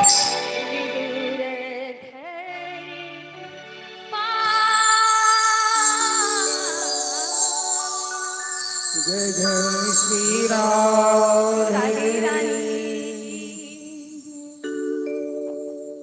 एक और गाही लीजिए, इसके बाद फिर कथा चलाएंगे।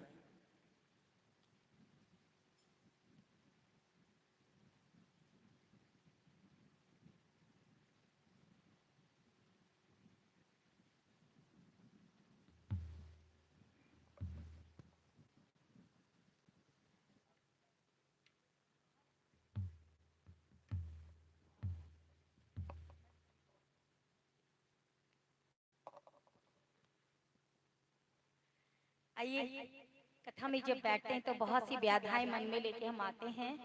उन व्याधाओं को हम भजनों द्वारा भगवान को कहते हैं। करी तो दूर प्रभु,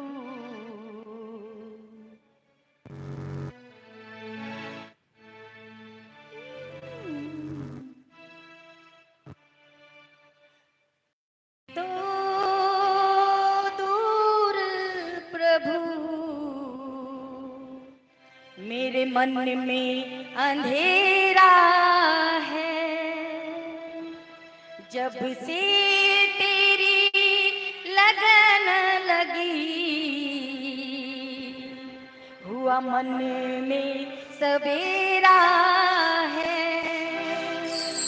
कर दो दूर प्रभु, मेरे मन में अंधेरा है। कर दो दूर प्रभु, मेरे मन में अंधेरा है। हुआ मन में सवेरा है। जब से तेरी लगन लगी, हुआ मन में सवेरा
जन्मों का पुण्य जब इकट्ठा होता है तो मनुष्य जीवन मिलता है, और करोड़ों युगों का, करोड़ों जन्मों का जब पुण्य इकट्ठा होता है तो ये भागवत मिलती है। दरभंगा में कितने करोड़ शायद लोग होंगे, मुझे पता नहीं है, ये हर कोई भागवत नहीं सुन सकता है। कानों में सबके जाती है, समझ में किसी के नहीं आती है।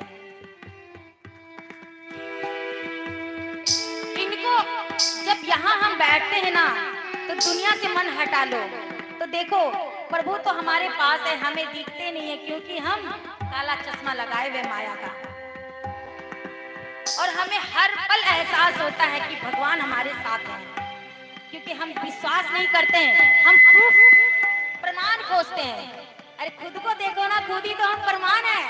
एक अंग खराब हो जाए तो डॉक्टर की मजाल है उसको सही कर दे, जैसा था वैसा। दरार आती है हड्डियों में भी, चर्म को सिलाई होती है तो वहां भी सिलाई आ जाती है, लेकिन भगवान जब बना के बेचता तो कहीं कोई जोड़ नजर नहीं आता है। तो यही तो एक प्रमाण है कि ईश्वर जिसको बना दिया इसको कोई नहीं बना सकता है, तो हम क्यों भटके प्रमाण के लिए।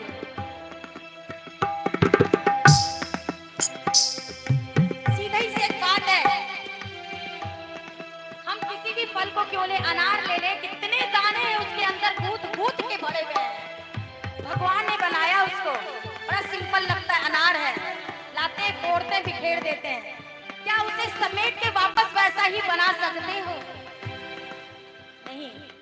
तो क्या इसका प्रमाण लेना है? तो एक एक चीज में उनका प्रमाण देख लो ना आप। इसलिए भजनों में भी डूबोगे तो भजन का महत्व समझोगे। अरे मस्ती में तो ये बजते हम नाच लेते हैं, लेकिन भाव में नाचो तो मन नाचता है वहां, और जहां मन नाचता है वहां राधे और कृष्ण को कोई नहीं रोक सकता है।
श्री राधे।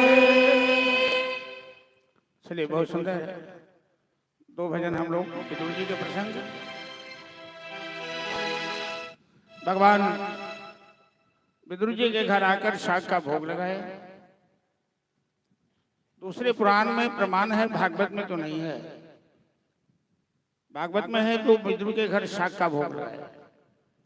दूसरे पुराण में है कि विदुर जी बाहर थे, भगवान आ गए और विदुरानी ने केले का छिलका खिलाया, जो अभी भजन में आप लोगों ने सुना।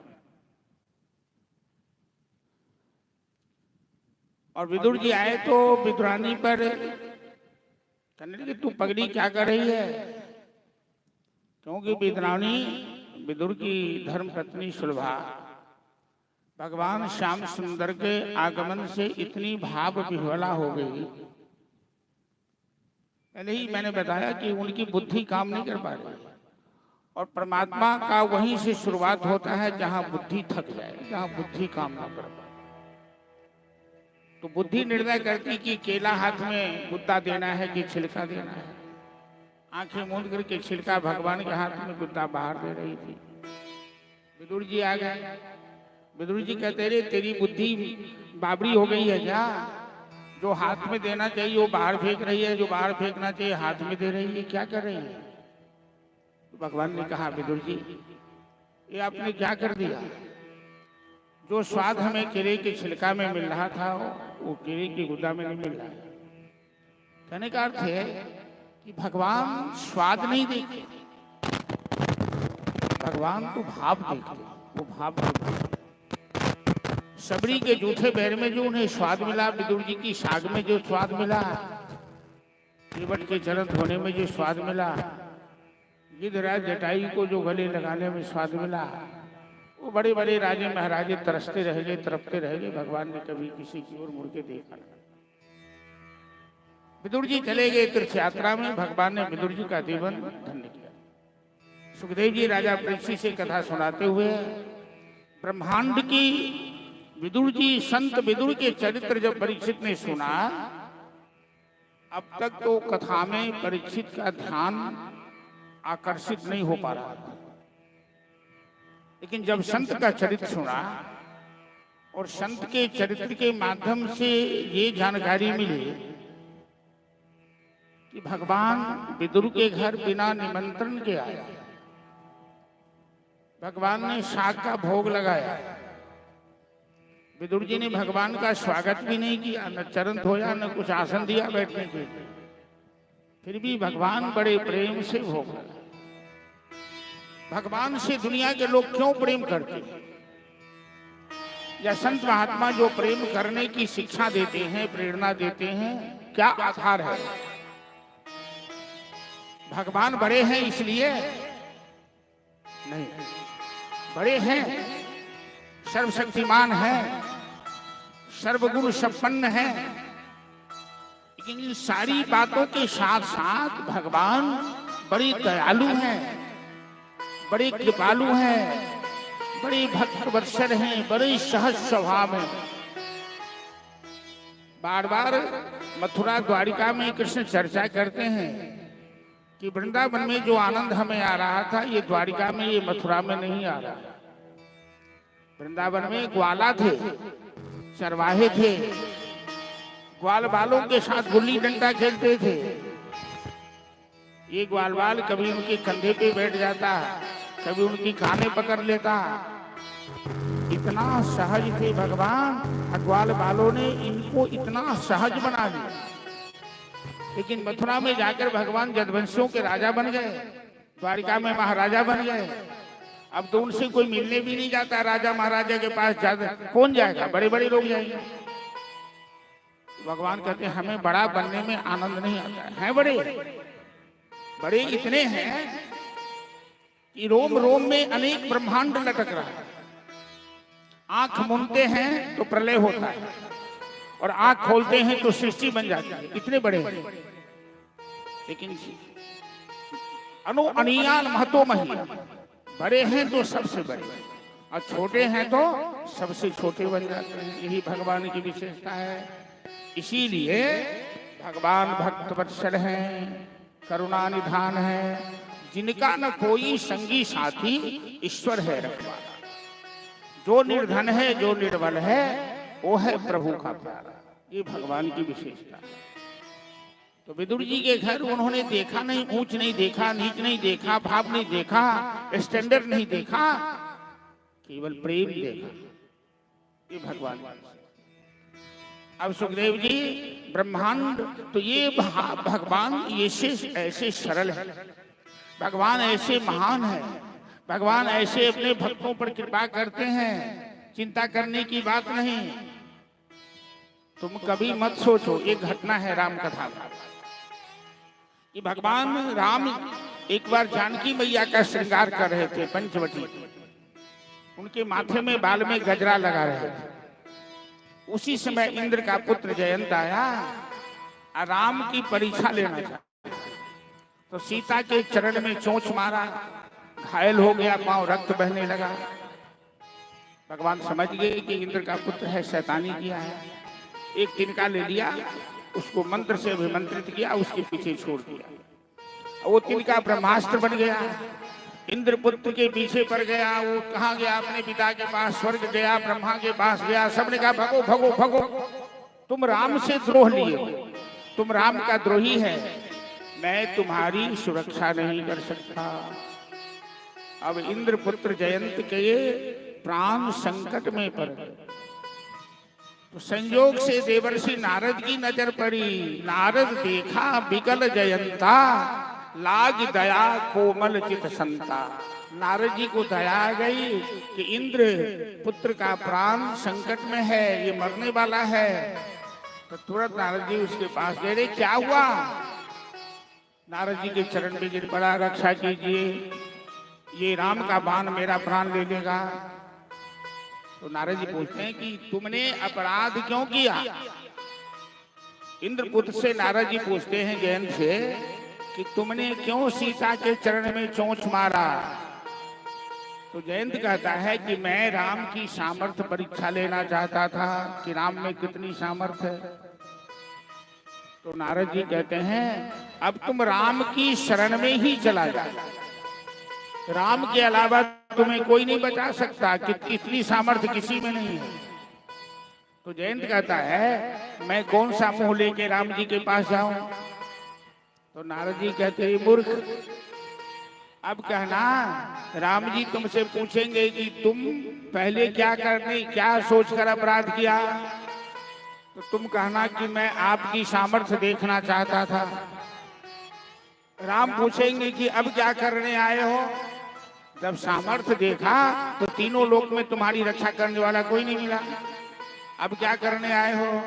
तो अब आपका स्वभाव देखने आया हूं। सामर्थ्य तो देख लिया कि आपसे द्रोह करने वाले की रक्षा तीनों लोक में ब्रह्मा विष्णु आदि कोई भी नहीं कर सकता। अब आपका स्वभाव देखने आया हूं कि आप अपराधी को क्षमा कर सकते हो कि नहीं। राम ने जयंत को क्षमा किया। भगवान का स्वभाव है क्षमाशील, ये उनका स्वभाव।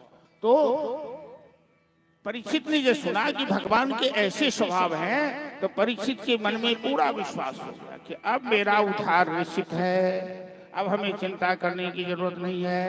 भागवत कथा के माध्यम से मेरा भवसागर से बेड़ा पार हो जाएगा। ऐसा संत चरित्र सुनाकर सुखदेव जी ने परीक्षित के मन में विश्वास पैदा किया। और जब तक श्रद्धा विश्वास न हो तब तक कथा समझ में आ नहीं सकती। कथा सुनने के बाद भी कथा का लाभ आपको मिल नहीं सकता। अब ब्रह्मांड, ब्रह्मा नारायण की नाभि से कमल नाल पर ब्रह्मा जी का जन्म है। 4 हाथ ब्रह्मा जी, 4 मस्तक वाले हैं, चारों हाथ में उनके वेद हैं, ऋग्वेद, यजुर्वेद, सामवेद, अथर्ववेद। ब्रह्मा जी 100 साल तपस्या किए, नारायण ने उपदेश दिया, शक्ति दी और सृष्टि रचना का आदेश दिया। तो ब्रह्मा जी सृष्टि रचना करने लगे। तो सबसे पहले उनके मानसिक पुत्र पैदा हुए, सनक, सनंदन, सनातन, सनातन। इन पुत्रों को उन्होंने आदेश दिया कि तुम लोग मेरी सहायता करो सृष्टि बनाने में, अर्थात गारस्थ धर्म स्वीकार करो, सनकादि मुनि ने कहा नहीं नहीं, मैं इस झंझट में नहीं पड़ने वाला हूं, मैं तो केवल भजन करूंगा। तो पहला पुत्र ही आदेश ठुकरा दिया तो ब्रह्मा जी को क्रोध आ गया। तो क्रोध आया तो क्रोध से जो काम होता है वो अच्छा काम नहीं होता। जब आप क्रोधित अवस्था में कोई काम कीजिएगा तो काम बिगड़ जाएगा। इसलिए क्रोध में कभी कोई निर्णय मत लीजिए, क्रोध में कोई काम मत कीजिए। तो ब्रह्मा जी ने रुद्र सृष्टि बना दी, भूत प्रेत डाकनी शाकनी पिशाचिनी, वो आतंक फैलाने लगा। ब्रह्मा जी ने क्रोध शांत किया, इस सृष्टि की रचना बंद की। फिर उनकी नाभि से नारद जी का जन्म होता है, जांग से सप्तऋषियों का जन्म होता है और अंगूठा से दक्ष प्रजापति का जन्म। ये ब्रह्मा जी की मानसिक सृष्टि है। अब दाएं अंग से एक पुरुष को जन्म दिया और बाएं अंग से एक स्त्री को जन्म दिया। पुरुष का नाम पड़ा मनु, स्त्री का नाम पड़ा शत्रुघ्न। ब्रह्मा जी ने कहा कि तुम दोनों पति पत्नी बनकर मैथुनी सृष्टि का आविष्कार। तो मनु महाराज कहते हैं पितामह, धरती के बिना सृष्टि की रचना कैसे होगी? धरती तो राक्षस ने समुद्र में डुबा दिया है, हिरण्याक्ष नाम का राक्षस। परीक्षित बड़े सावधान श्रोता हैं। सुखदेव जी से पूछा ये हिरण्याक्ष कौन था? तो सुखदेव जी कहते हैं ये कि कश्यप ऋषि के पुत्र थे। दीति के पुत्र, दीति से दैत्य वंश चला, अदिति से देवताओं का वंश चला। तो दीति के दो पुत्र थे, हिरण्यकश्यप हिरण्याक्ष, दोनों जुड़वा था। हिरण्याक्ष पृथ्वी को समुद्र में डुबा दिया। तो ब्रह्मा जी ने, जब मनु ने ब्रह्मा जी से कहा कि पृथ्वी के बिना सृष्टि की रचना कैसे होगी, तो ब्रह्मा जी को चिंता लग गई कि मैं क्या करूं। उसी समय ब्रह्मा जी को छींक होती है दाहिने नाक से, और दाहिने नाक से छींक हुई तो लीला पुरुषोत्तम भगवान ब्रह्मा जी की नाक से प्रकट हो जाते हैं। एक अंगूठा मात्र के बारह रूप धारण करके, संस्कृत में सुगर को बाराह कहते हैं। ये भगवान का प्रथम अवतार है। पृथ्वी की रक्षा के लिए भगवान ने बारह रूप धारण किया। बोल बाराह भगवान की। आवाज कम अब भगवान ने बारह रूप धारण कर जलौघमगना सचराचरा धरा विशाल कोट्याखिल विश्वमूर्तिना समुद्धिता जैन बराह रूपिणा समय स्वयं भगवान प्रसिद्ध। तो हिरण्याक्ष का वध किया, अपने दोनों दांतों पर पृथ्वी को उठाकर यथास्थान स्थापित किया। मनु महाराज ने सृष्टि रचना की। तो परीक्षित ने पूछा ये राक्षस कौन था? तो सुखदेव जी कहते हैं कि एक बार सनकादि मुनि भगवान का दर्शन करने वैकुंठ गए। 7वें फाटक के अंदर भगवान रहते हैं। 6 फाटक तो पार कर गए सनकादि मुनि, और 7वें में गए तो जय विजय गदा लेकर खड़े थे, अंदर जाना मना है। सनकादि मुनि ने कहा अरे मना किसी और के लिए होगा, मैं तो ब्रह्मा का पुत्र हूं, मैं ब्राह्मण हूं, मैं तपस्वी हूं, हमें कहीं आने जाने से कोई रोक नहीं सकता। लेकिन जय विजय ने कहा नहीं, हम तो अपने मालिक का आदेश मानेंगे। 3 बार प्रयास किया, तीनों बार सनकादि मुनि को जय विजय ने रोका। अंत में ये क्रोध में आकर इन्हें शाप दे दिया। कहा तुम वैकुंठ में रहने के अधिकारी नहीं हो, तेरी बुद्धि मलिन है, तू धरती पर जा, राक्षस जोनी में जन्म ले। और सनकादि मुनि के शाप से जय विजय 3 जन्म राक्षस हुए। सतयुग में हिरण्यकश्यप हिरण्याक्ष, त्रेता में रावण कुंभकर्ण, द्वापर में दंतवक्र शिशुपाल। सनकादि मुनि के शाप से जय विजय राक्षस हुए। अब मनु महाराज को पृथ्वी मिली तो रचना शुरू किए। तो पहले मनु के 2 पुत्र हुए, प्रियव्रत उत्तानपाद, और 3 पुत्रियां हुई, देवहूति, आकुति और प्रसूति। देवहूति का विवाह कर्दम ऋषि के साथ हुआ, प्रसूति का विवाह दक्ष प्रजापति के साथ हुआ, आकुति का विवाह रुचि प्रजापति के साथ हुआ। परीक्षित महाराज कहते हैं कि देवहूति कर्दम ऋषि का संवाद हमें संक्षिप्त में सुनाइए, इससे गृहस्थी धर्म की शिक्षा मिलती है। तो सुखदेव जी कहते हैं महाराज परीक्षित, मनु महाराज ने अपनी बड़ी पुत्री देवहूति का हाथ कर्दम ऋषि को सौंपा। पहले तो कर्दम ऋषि गृहस्थी धर्म स्वीकार नहीं करना चाहते थे कि हम विवाह नहीं करेंगे। तो नारायण ने आदेश दिया कि विवाह करना कोई गलत बात थोड़ी ही है कि तुम नहीं करोगे। मैंने गृहस्थी धर्म का निर्माण भी इसीलिए किया है, लोग विवाह करके धर्म पत्नी के साथ संतान उत्पन्न करके संसार को चलाए, यही तो गृहस्थी है। तो नारायण का आदेश मानकर कर्दम ऋषि ने देवहूति को स्वीकार किया और 15 साल एक आश्रम में। 15 साल में पति पत्नी का कहीं कोई संपर्क नहीं, शारीरिक संपर्क नहीं। विवाह हमारे यहाँ ऋषि मुनियों के द्वारा चलाई गई परंपरा, मनोवैज्ञानिक परंपरा। विवाह करके जिनका पानी ग्रहण करते हैं उन्हें धर्मपत्नी का दर्जा दिया। धर्मपत्नी आजकल के स्टाइल में जो लोग को वाइफ कहते हैं और कुछ कहते होंगे, लेकिन हमारे यहाँ धर्मपत्नी कहा गया। कल मैंने बताया था कि श्रृंगार और फैशन में क्या अंतर होता है, तो मैं इसकी चर्चा कल करूंगा। मैं और धर्मपत्नी का बड़ा ही ऊंचा स्थान है। धीरज धर्म मित्र और नारी आपातकाल पर की। यदि आपकी धर्मपत्नी सही है तो आपका कभी पतन नहीं हो सकता, आप कभी संकट में नहीं पड़ सकते। और जब भी ऐसी परिस्थिति आएगी तो धर्मपत्नी आपकी रक्षा कर लेती है। ऐसे प्रमाण हमारे शास्त्रों में बहुत से। तो कर्दम ऋषि के सामने देवहूति आई, स्वामी अब तो गृहस्थी का भी विस्तार करने का समय आ गया है। तो विमान पर 100 साल भ्रमण किया और देवहूति ने 9 कन्याओं को जन्म दिया। अनसती, अनसुईया, प्रेमवदा, कला, प्रभा इत्यादि उनकी पुत्रियों का नाम। कर्दम ऋषि ने पूछा कि तेरी इच्छा शक्ति पूरी हुई? तो माता देवहूति कहती हैं एक पुत्र की कामना है। पुत्रियां तो हो गई, क्योंकि 3 तरह के ऋण जो मनुष्य के ऊपर है, देवता का ऋण, पितर का ऋण और ऋषियों का ऋण। तो विद्या अध्ययन करके हम ऋषियों का ऋण चुकाते हैं, यज्ञ यागादिक शुभ कर्म करके हम देवताओं का ऋण चुकाते हैं, और पुत्र उत्पन्न करके हम पितर ऋण से ऋण होते हैं।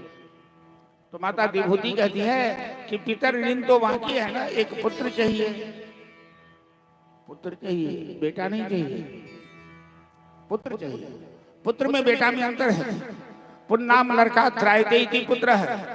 पुत्र की परिभाषा है हमारे शास्त्र में कि जो पुण्य नाम के नरक से माता पिता का उद्धार करे उसे पुत्र कहते हैं। और पुत्र, वही पुत्र माता पिता का उद्धार कर सकता है जो वैष्णव होगा, जो भगवान का भक्त होगा। कुलम पवित्रम जननी कृतार्था वसुंधरा पुण्यवती चिते।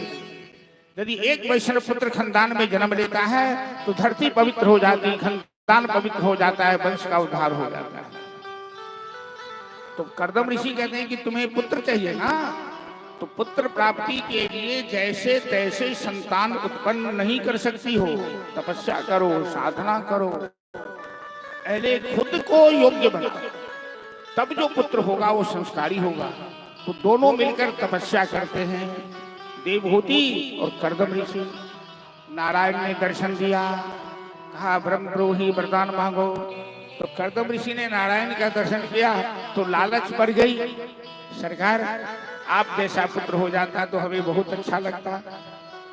अरे भगवान जिनकी समस्त चराचर जिनकी औलाद है, जिनकी संतान है, उनको कोई अपना बेटा बनाता है क्या? यदि बेटा बनाता है तो इसके पीछे कितना बड़ा भाव होगा।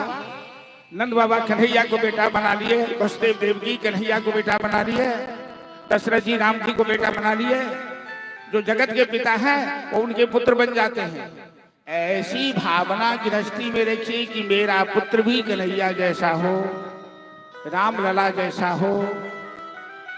तो कर्दम ऋषि कहते हैं कि आप जैसा पुत्र होता। तो भगवान कहते मेरे जैसा मैं ही हूं, कोई और नहीं है। लेकिन आपने तपस्या की, आपकी गृहस्थी पवित्र है, तो मैं ही आपका पुत्र बन के आ रहा हूं। तो माता देवभूति के गर्भ में स्वयं भगवान आते हैं और देवभूति के गर्भ से कपिल के रूप में भगवान का जन्म होता है। ये भगवान का दूसरा अवतार हुआ। बोल कपिल भगवान की जय। और जैसे ही पुत्र जन्म लिया तो कर्दम ऋषि संन्यास ले दिए, घर द्वार छोड़ दिए। यहां भी एक कारण है, ध्यान दीजिए कि बेटा जब जन्म लेता है गृहस्थी में तो पति पत्नी का प्रेम आधा हो जाता है, 16 आना नहीं रहता है, क्योंकि पुत्र प्रेम को बांट लेता है। तो जो चालाक पति हैं, बेटा जन्म लिया और पत्नी को छोड़ दिया, कहा अब तुम रहो बेटा के साथ, मैं चला भजन करने के लिए, क्योंकि पुत्र तो बंटवारा कर लेता है। तो कर्दम ऋषि चले गए। माता देवभूति एक दिन जब कपिल जी बड़े हुए तो आई और कहती हैं, पुत्र मैं तुम्हारे साथ सत्संग करना चाहती हूँ, यदि तुम उचित समझो। कपिल जी कहते हैं, माँ ये मेरे लिए तो अहोभाग्य है कि तुमने हमें जन्म दिया है, तो हमें इस योग्य समझ रही हो कि मैं तुम्हारे साथ सत्संग कर सकता हूँ। तो देवभूति कहती है कि बेटा तुम्हारे पिताजी के साथ मैं 100 साल तक विमान पर बैठकर तीनों लोक का चक्कर लगाया, भ्रमण किया। दुनिया में ऐसी कोई वस्तु नहीं, कोई पदार्थ नहीं है मैंने जिसका उपभोग नहीं किया, लेकिन आज भी हमें संतुष्टि नहीं हुई। अब जरा विचारिए, जितने लोग यहाँ बैठे हैं, क्या आपको संसार से संतोष हो गया है? विषय भोग से संतोष हो गया है? किसी को संतोष नहीं होगा। संतोष तो तब तक नहीं होगा जब तक सबके रक्षक कन्हैया आपके हृदय में नहीं पधार जाते, तब तक तो भटकना है, भटकना। जिस दिन श्याम सुंदर आपके हो गए और आप श्याम सुंदर के हो गए, तो कल भजन सुनाए थे कि तेरे बिना श्याम हमारा नहीं कोई। जिस दिन ये भाव आ गया कि तेरे बिना हमारा कोई नहीं है, तुम हमारे हो प्रभु, हम तुम्हारे हो। तो कबीर जी कहते, माँ न जातु कामः काम्यानाम उपभोगे न साम्यते हविषा कृष्ण वर्तमैव भूयमेवाभिवर्धते। अग्नि की ज्वाला कभी घी की आहुति से शांत नहीं हो सकती। वो तभी शांत होगी जब अग्नि में ईंधन डालना बंद कर दो। मनुष्य की इच्छा शक्ति कभी भोग से शांत नहीं होती है। भोगा न भुक्ता भयमेव भुक्ता है। हम लोग सोच रहे हैं कि हम भोग रहे हैं, अरे विषय को हम नहीं भोग रहे हैं, विषय हम लोगों को भोग रहा है। धीरे धीरे शरीर जीर्ण होता जा रहा है, आंखें कमजोर हो रही, घुटने के दर्द हो गए, शरीर दुर्बल हो गया, इंद्रियां शिथिल हो गई। ये क्या हुआ? आप तो विषय भोग ही रहे थे, तो कमजोरी क्यों आ गई, बीमारी क्यों हो गई? क्योंकि काल चक्र का तमाचा जब लगता है तो यहाँ कोई न बूढ़ा कोई सही नहीं रहता है। इसलिए जब तक हरि शरणागति नहीं हो जाती है, कबीर जी कहते हैं, माँ विषय भोग से कभी संतुष्टि नहीं होती। इसीलिए जावत स्वस्थमिदम कलेवर गृहम जावच्च दूरे जरा जावच्चेन्द्रिय शक्ति अप्रतिहतः जावत क्षयो नाना। जब तक शरीर स्वस्थ है, जब तक बुढ़ापा नहीं आ गया है, जो करना है कर लो, परमात्मा की शरणागति प्राप्त कर लो, धर्म कर लो, तीर्थ कर लो, पुण्य कर लो। बुढ़ापा अपने आप में एक बीमारी है। बुढ़ापा आने के बाद कुछ नहीं कर सकती हो। और माँ आयुर्गच्छति पश्यताम प्रतिदिनम जाति जन्म यौवनम। देखते देखते आयु बीतती जा रही है। प्रत्यायाति पुनर्गता न दिवसा कालो जगत भक्षकः। जो समय बीत गया वापस नहीं आ सकता।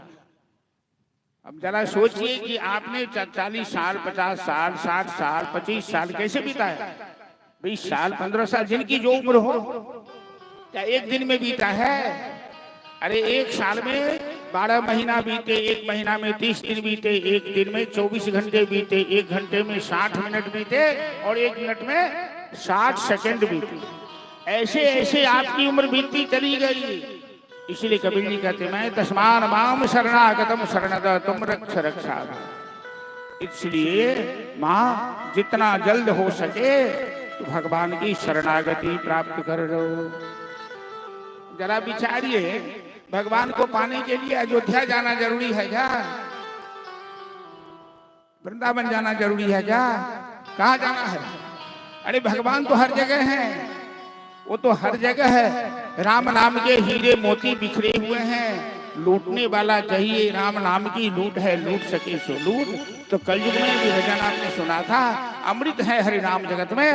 तो चलिए एक भजन हम लोग सुनते हैं राहुल जी से कि राम नाम के हीरे मोती मैं बिखराऊं गली गली। और कलयुग में मानव के कल्याण के लिए सबसे उत्तम व्यवस्था है कि भगवान नाम का आश्रय ले लीजिए। कुछ मत कीजिए, जग मत कीजिए, तप मत कीजिए, व्रत मत कीजिए, तीर्थ मत जाइए, कहीं जाने की जरूरत नहीं है।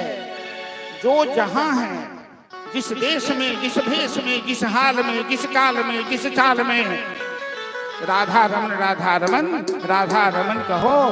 जिस देश में, जिस भेष में, जिस भाव में रहो, जैसे हो जैसे रहो, लेकिन भगवान का नाम लेते रहो। बस कलयुग में उद्धार का ही रास्ता। चलिए एक भजन सुन के फिर एक कथा और कहेंगे, फिर कथा को विश्राम देंगे। राधे हेलो राधे श्री राधे बोल श्याम रामचंद्र की जय। राम नाम के हीरे मोती वे बिखराओ गली गली। कृष्ण नाम के हीरे मोती मैं बिखराऊं गली गली। ले लो रे कोई राम का प्यारा, ले लो रे कोई राम का प्यारा और मचाऊं गली गली। बोलो राम बोलो राम बोलो राम राम राम बोलो राम बोलो राम बोलो राम राम राम। राम नाम के हीरे मोती बिखराओ गली गली। कृष्ण नाम के हीरे मोती बिखराओ गली गली। ले लो रे कोई राम का प्यारा, ले लो रे कोई राम का प्यारा स्वर मचाओ गली गली। बोलो राम बोलो राम बोलो राम राम राम बोलो राम बोलो राम बोलो राम राम राम। जय हो।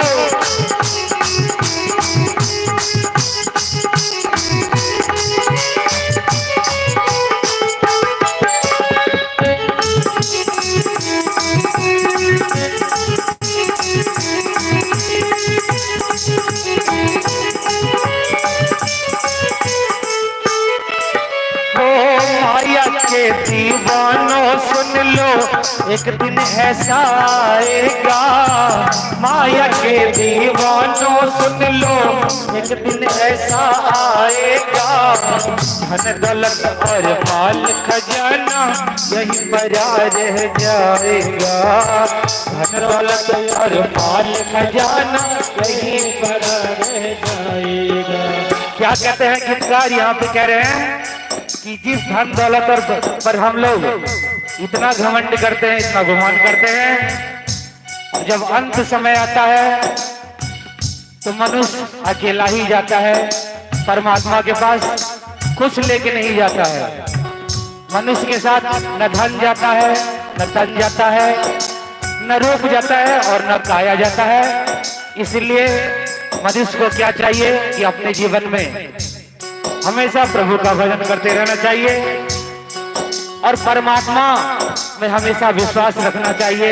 और जो भी कर्म करे यही सोचकर करे कि जो करने वाले हैं परमात्मा है, हमारा तो कुछ नहीं है। इसलिए सुंदर काया मिट्टी होगी, हो सुंदर काया मिट्टी होगी, चर्चा होगी गली गली। ले लो रे कोई राम का प्यारा, ले लो रे कोई राम का प्यारा, पर मचाओ गली गली। बोलो राम बोलो राम बोलो राम राम राम, बोलो राम बोलो राम बोलो राम राम राम।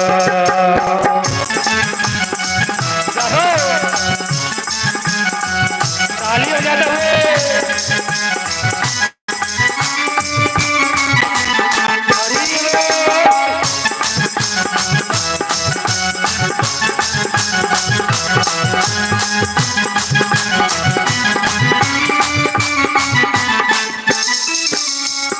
क्यों करता तो तेरा मेरा, वो तो तेरा मकाम नहीं। क्यों करता तो तेरा मेरा, वो तो तेरा मकाम नहीं। झूठ जग में फंसा हुआ है, पर सच्चा इंसान नहीं। झूठ जग में फंसा हुआ है, पर सच्चा इंसान नहीं। जग का मेला 2 दिन का है, जग का मेला 2 दिन का है, अंत में होगी चला चली। ले लो रे कोई राम का प्यारा, ले लो रे कोई राम का प्यारा, कर मचाओ गली गली। बोलो राम बोलो राम बोलो राम राम राम, बोलो राम बोलो राम बोलो राम राम राम।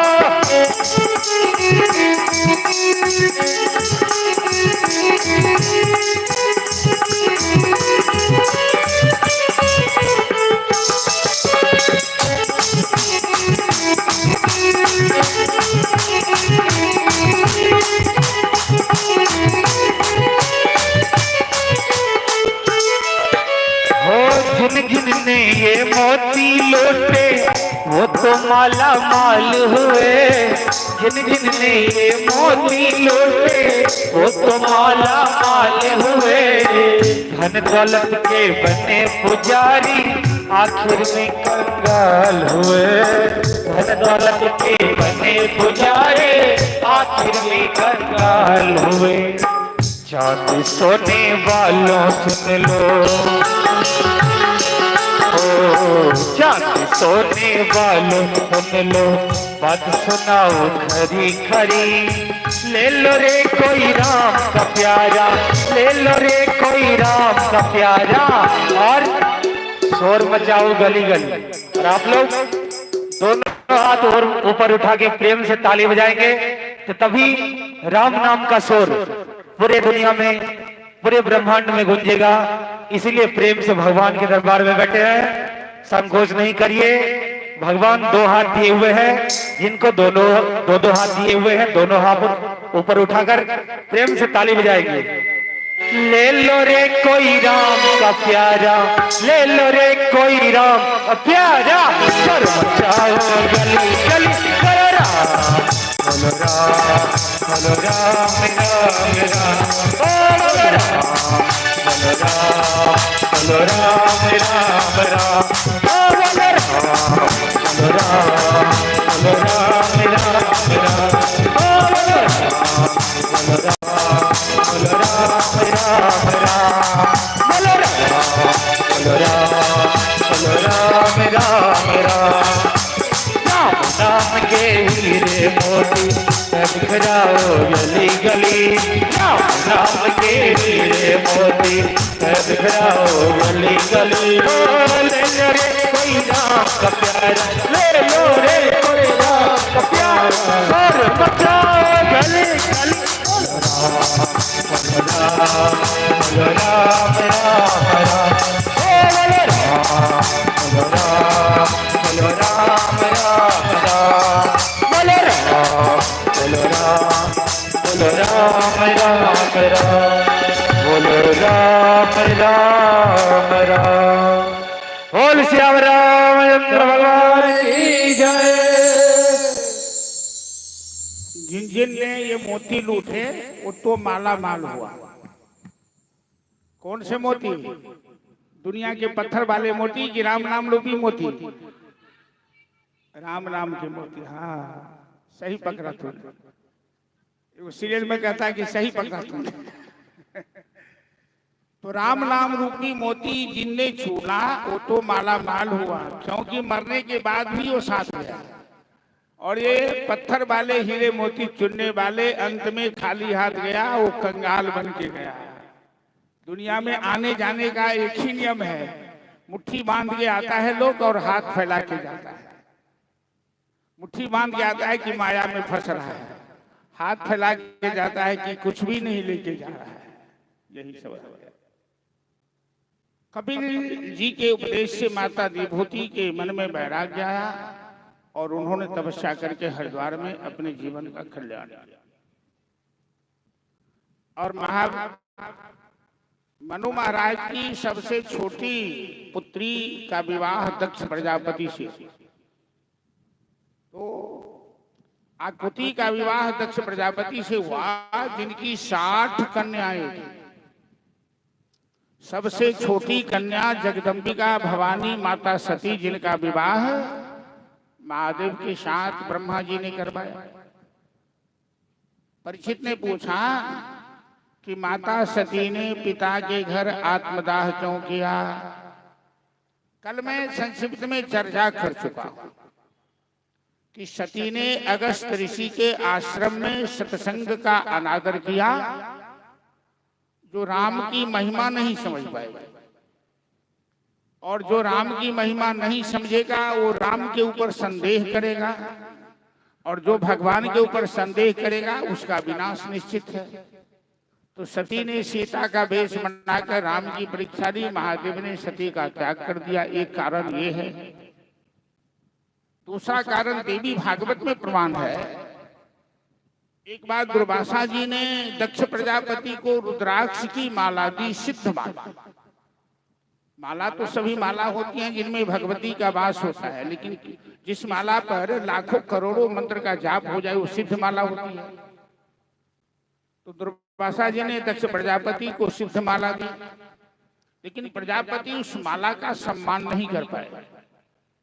माला धारण करके गलत काम किया, माला की मर्यादा का पालन नहीं कर पाए। तो माला ने उन्हें शाप दे दिया और माला के शाप से उनकी बुद्धि जड़ हो गई। दक्ष प्रजापति की बुद्धि जड़ हो गई। देवताओं के सभा में महादेव को सभापति बनाया गया था। दक्ष प्रजापति उस समय प्रजापतियों के प्रधान थे, वो भी सभा में आए। तो सबने दक्ष प्रजापति को प्रणाम किया। देवताओं ने, महादेव व्यास मंच पर बैठे थे, तो व्यास मंच पर बैठा व्यास किसी को प्रणाम नहीं कर सकता, क्योंकि व्यास मंच सबसे ऊंचा होता है। लेकिन दक्ष प्रजापति को बड़ा बुरा लगा, ये कैसा मेरा दामाद है। सबने मेरा सम्मान किया, उठ करके अभिवादन किया, और वो एक बार भी हमें टोका भी नहीं, प्रणाम भी नहीं किया। तो दक्ष प्रजापति के अंदर ऐसा गलत विचार क्यों आया? क्योंकि रुद्राक्ष के शाप से दक्ष प्रजापति की बुद्धि भ्रष्ट हो चुकी है। और सभा में ही दक्ष प्रजापति ने महादेव की निंदा करना शुरू किया, अपमान करना शुरू किया। अरे इसके साथ मैंने बेटी का ब्याह करके बड़ा गलत किया, ये श्मशान में रहता है, ये मुंडमाली है, ये कबाली है, ये भूत प्रेत के साथ रहता है। जितना बन पड़ा दक्ष प्रजापति ने महादेव की निंदा सभा में की। बड़ा बुरा लगा सबको। लेकिन भगवान के परम भक्त नंदीश्वर महाराज वहां विद्यमान थे, उन्हें बर्दाश्त नहीं हुआ। उन्होंने कहा, दक्ष प्रजापति, तुम जिस मुंह से महादेव की निंदा करते हो, तेरा ये मुंह नहीं रहेगा, तेरी गर्दन कट जाएगी और तू बकरे की तरह मैं करोगे एक दिन ऐसा समय। नंदीश्वर ने शाप दे दी। इसके बाद भी दक्ष प्रजापति की अकड़ ठिकाने नहीं रही। परीक्षित ने पूछा कि ऐसी कौन सी परिस्थिति हुई कि सती ने पिता के घर आत्मदाह किया। दक्ष प्रजापति महादेव को नीचा दिखाने के लिए एक विशाल यज्ञ का आयोजन, सबको निमंत्रण भेजा, महादेव और सती को छोड़ गए। सती को पता लगा कि मेरे पिता के घर बहुत बड़ा उत्सव चल रहा है, तो उन्होंने महादेव से आग्रह किया कि स्वामी चलिए ना जग में भाग लेने। तो महादेव कहते हैं कि तुम्हें निमंत्रण आया है क्या? निमंत्रण तो नहीं आया था। तो सती कहती है कि माता 3 जगह बिना निमंत्रण के जाना चाहिए। कहाँ कहाँ? अपने मित्र के घर बिना बुलाए चले जाइए, अपने गुरु के घर बिना बुलाए चले जाइए, और माता पिता के घर भी बिना बुलाए चले जाइए। सती ने तर्क दिया तो महादेव कहते हैं कि हाँ, इन तीनों जगह बिना बुलाए जाना चाहिए, लेकिन कब? जब बुलाने में भूल हो जाए तब।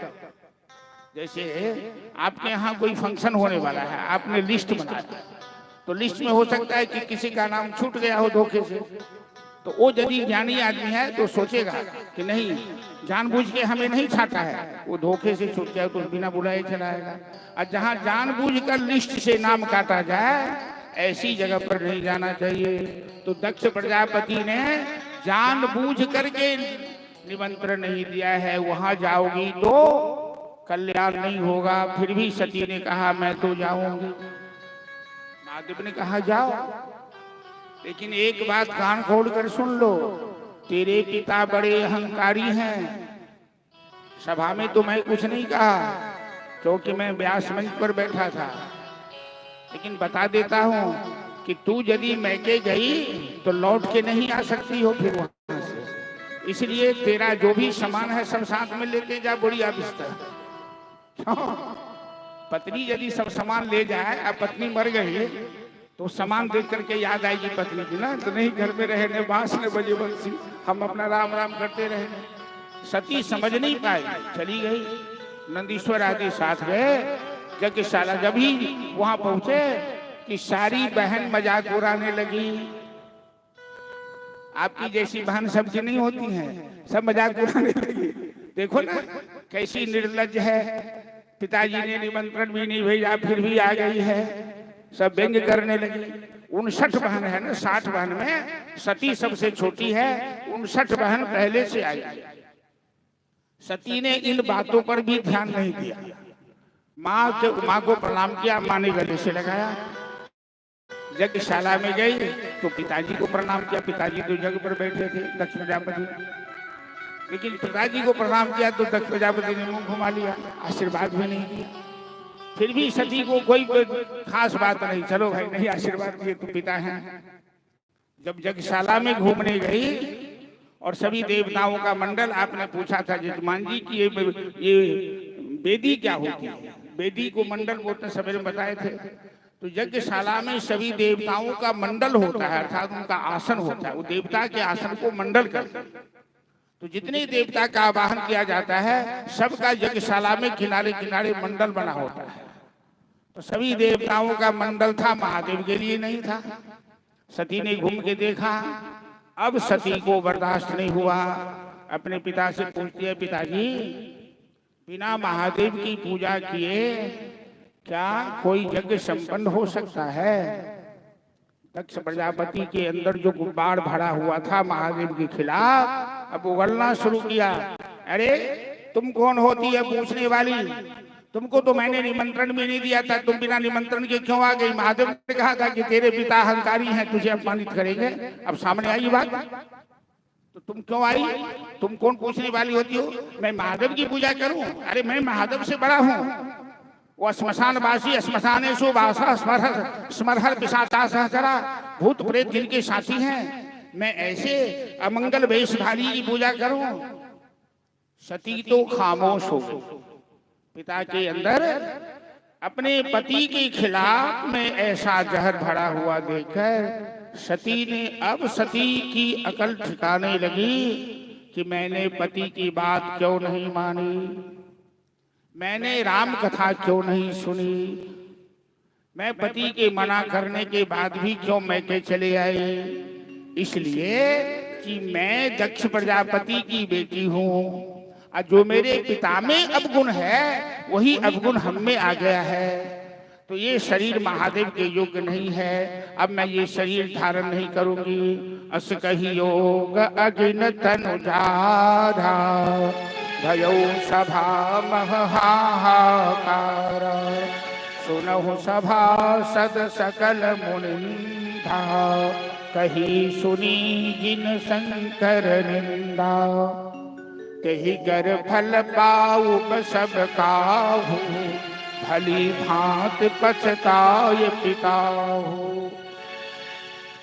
सती कहती है कि जितने भी देवी देवता इस यज्ञशाला में आए हैं सभी दंडित किए गए और सती के शरीर से योगानंद प्रकट हुआ। सती ने शरीर जला लिया। अब तो नंदीश्वर महाराज यज्ञ विध्वंस करने लगे। नारद जी वहां उपस्थित थे। नारद जी को एक अच्छा खुराक मिल गया, दौड़े चले आए कैलाश महादेव को जानकारी देने। तो नारद जी आए तो देखते महादेव तो आंखें मूंदे हुए हैं। आंख मूंद कर महादेव क्या करते हैं? जय सीताराम सीताराम सीताराम जय सीताराम जय सीताराम सीताराम सीताराम जय सीताराम जय सीताराम सीताराम सीताराम जय सीताराम जय सीताराम सीताराम सीताराम जय सीताराम सीताराम सीताराम सीताराम जय सीताराम जय सीताराम सीताराम सीताराम जय सीताराम जय सीताराम सीताराम जय सीताराम सीताराम सीताराम सीताराम जय सीताराम। और रामचंद्र की आप किसी आदमी से मिलने गए हैं, बड़ा जरूरी काम है, और वो आदमी आंखें मूंद कर भगवान का ध्यान कर रहा हो और आपकी ट्रेन खुलने वाली है, तो आप क्या कीजिएगा? क्योंकि भगवान के ध्यान में बाधा डालना पाप होता है।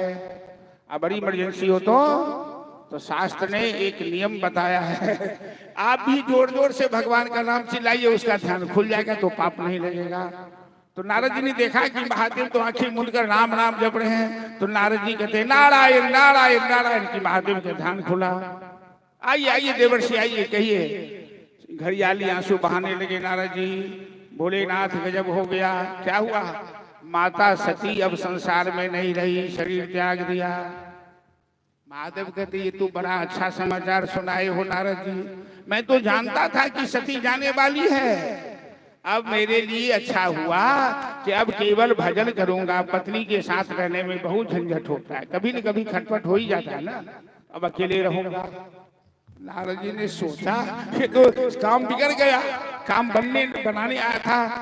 कि देखिए हंसी तो आ गई है, लेकिन यहाँ मनोवैज्ञानिक कारण यह है कि महादेव और पार्वती यदि साथ नहीं रहे तो संसार नहीं चलेगा। ब्रह्मा और सरस्वती साथ में नहीं रहे, लक्ष्मी और नारायण साथ में नहीं रहे, क्योंकि ब्रह्मा विष्णु महेश, ब्रह्मा सृष्टि बनाते हैं तो सरस्वती की सहायता से, नारायण सृष्टि का पालन करते हैं तो लक्ष्मी की सहायता से, और महादेव सृष्टि का संहार करते हैं तो पार्वती की, महाकाली की सहायता से। इसीलिए महादेव और पार्वती का साथ रहना तो जरूरी है। तो नारद जी ने सोचा कि महादेव के मन में तो कोई विकार पैदा नहीं हुआ।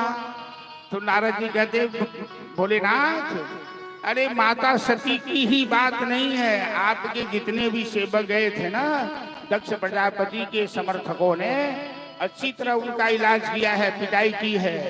तो भगवान का स्वभाव होता है अपना मान भले टल जाए, भक्त का मान न टलते देखा।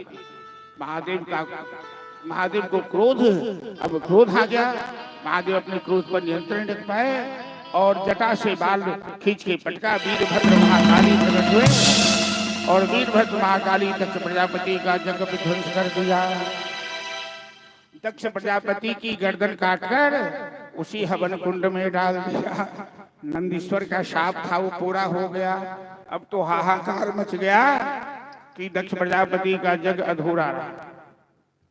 कभी भी यज्ञ तामसी यज्ञ मत की, और यज्ञ करने वाले को अहंकार नहीं होना कि मैं ऐसा यज्ञ किया, मैं इतना खर्च किया, मैं इतना किया। अरे यज्ञ के मालिक तो जगदीश हैं, उनकी कृपा ना होगी तो यज्ञ संपन्न हो ही नहीं सकता है। चाहे करोड़ अरब रुपया खर्चा कर ले, वो संपन्न बिघना जाएगा। दक्ष प्रजापति ने अहंकार से यज्ञ किया। अब सभी देवता मिलकर महादेव की स्तुति करने लगे कि भोलेनाथ, यज्ञ के मालिक तो आप ही हैं जगदीश, आप प्रसन्न होकर इस यज्ञ को पूरा कीजिए। और यज्ञ पूरा तभी होगा कि जजमान की मृत्यु हो गई है तो जजमान को पुनर्जीवन दान दीजिए। तो सभी प्रार्थना करने लगे। समय तो बहुत ज्यादा हो गया है, लेकिन ये प्रार्थना हम यहाँ इसलिए करना चाहते हैं कि प्रातः काल पूजा के समय अनिमा जी सब नमामि समीसान गा रही थी, बड़ा सुंदर। तो चलिए इस समय में हम लोग महादेव की एक प्रार्थना कर लेते हैं। चलिए भाई। नमामि समीसान निर्वाल रूपम विभुं व्यापकं ब्रह्म वेद स्वरूपम। नमामि समीसान निर्वाल रूपम विभुं व्यापकं वेद स्वरूपम निजं निर्गुणं निर्विकल्पं चिदाकाश आकाश वासं भवेह। निराकार ओंकार मूलं तुरीय गिरा ज्ञान गोपी कवि संवेश। करालं महाकाल कालं कृपाल गुणागार संसार कायं नतो सारा दृशंकास गौरम गंभीर मनोभूत कोटि प्रभासी शरीर तुरन मौलिक नोले लसत वाल वाल को कंठ उड़ेगा।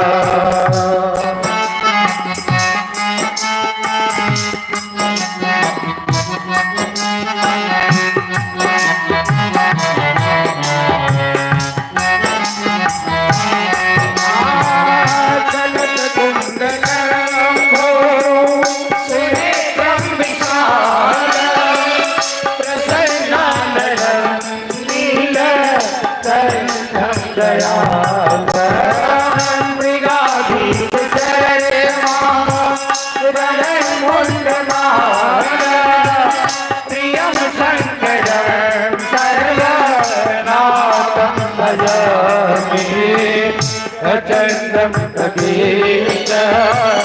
सगल भमरेशा अघड़ कोटि प्रकाशा छया सोल निर्मल सोल भागे भजे हमारे सती भागवत।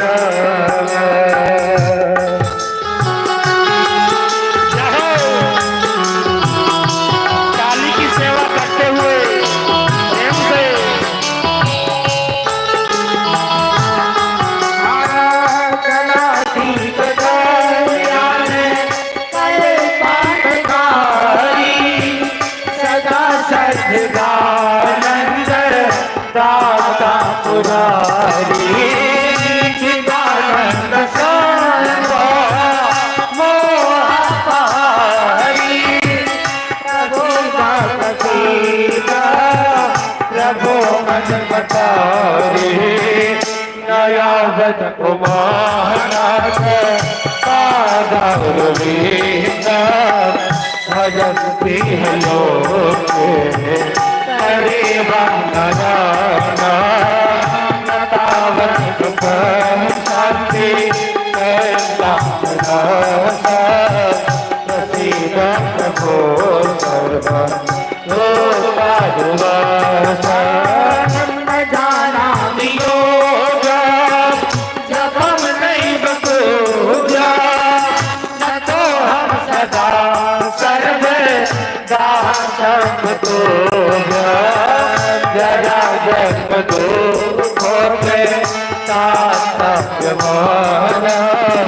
प्रभु पाहिया नमामि सदागो नमामि भगीरथान निर्भरो वेद करो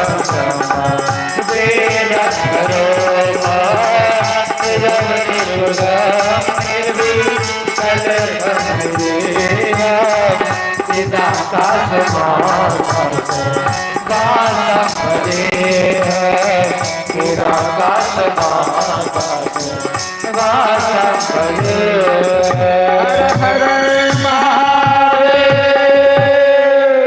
रुद्राष्टकमिदं प्रोक्तं विप्रेण हरदोषे पठन्ति नराहत्या तेषां शम्भो प्रसीदते। आशुतोष और हरदानी भगवान शिव प्रसन्न हुए। दक्ष प्रजापति को पुनर्जीवन दान मिला, बकरी की गर्दन लगी और यज्ञ संपन्न हुआ। वही माता सती पर्वतराज हिमालय के घर पार्वती के रूप में अवतार। इस पुराण में ये कथा बड़ा विस्तार से है। भागवत में सत्संग की महिमा बताने के लिए एक झलक सुखदेव जी ने चर्चा की। पार्वती की 5 वर्ष की उम्र थी तो नारद जी ने उन्हें मार्गदर्शन किया और महादेव को पुनः प्राप्त करने के लिए माता पार्वती 3000 वर्ष तपस्या की। बिलपत्र चिबा करके तपस्या, कठोर तप की। इसी बीच में तारकासुर नाम का राक्षस जो ब्रह्मा से वरदान प्राप्त किया था कि शिव के पुत्र छोड़कर हमें कोई नहीं जीत पाए, और शिव की पत्नी नहीं तो पुत्र कहां से आएगा। तारकासुर ने ऐसा सोचा, तीनों लोक में हाहाकार मचा दिया। तो सभी देवताओं ने पहले तो कामदेव को भेजकर महादेव की तपस्या भंग करना चाहा। महादेव ने कामदेव को भस्म किया। फिर सभी देवताओं ने महादेव को प्रसन्न किया और बाराती लेकर हिमाचल प्रदेश प्रस्थान करने से पहले महादेव ने पार्वती की परीक्षा ली। 7 ऋषियों को भेजा। जहां पार्वती तपस्या कर रही थी वहां 7 ऋषि गए और कहा, देवी इस निर्जन वन में ये कठोर तप क्यों कर रही हो। गिरिजा ने कहा कि मैं महादेव को पति रूप में पाना चाहती हूँ। 7 ऋषि कहते हैं, अरे महादेव में ऐसे कौन से गुण हैं, न घर है, न द्वार है, न सास है, न ननद है। यदि आप लोग मैथिली भजन पसंद करना चाहें तो इस प्रसंग में चलिए। 7 ऋषि महादेव की आलोचना, निंदा कर रहे हैं महादेव के आदेश से कि आहे आहे गौरी कौन गुण मां शिव तोरा मन मां भाव आहे गौरी कौन गुण मां शिव तोरा मन मां भाव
कल्याण है तो पहले लड़का लड़की की जोड़ी मिलाई जाती है, जैसी कन्या हो वैसा दूल्हा हो।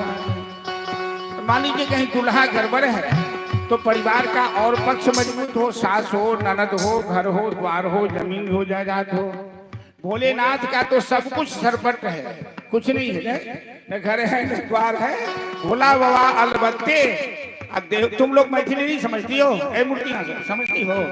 भोला बाबा अलबत्ते और देहों पर कपड़ों न लगते, तो सब कुछ सरपटे। वही सब कृषि कर रहे हैं कि सासु ने ननद रहबर तू तेरा पर सासु ने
महादेव के आदेश से सप्तऋषि पार्वती के सामने कहते हैं कि देवी, अरे महादेव में ऐसा कोई गुण नहीं है कि कोई कन्या उन्हें पति के रूप में प्राप्त करना पसंद करे।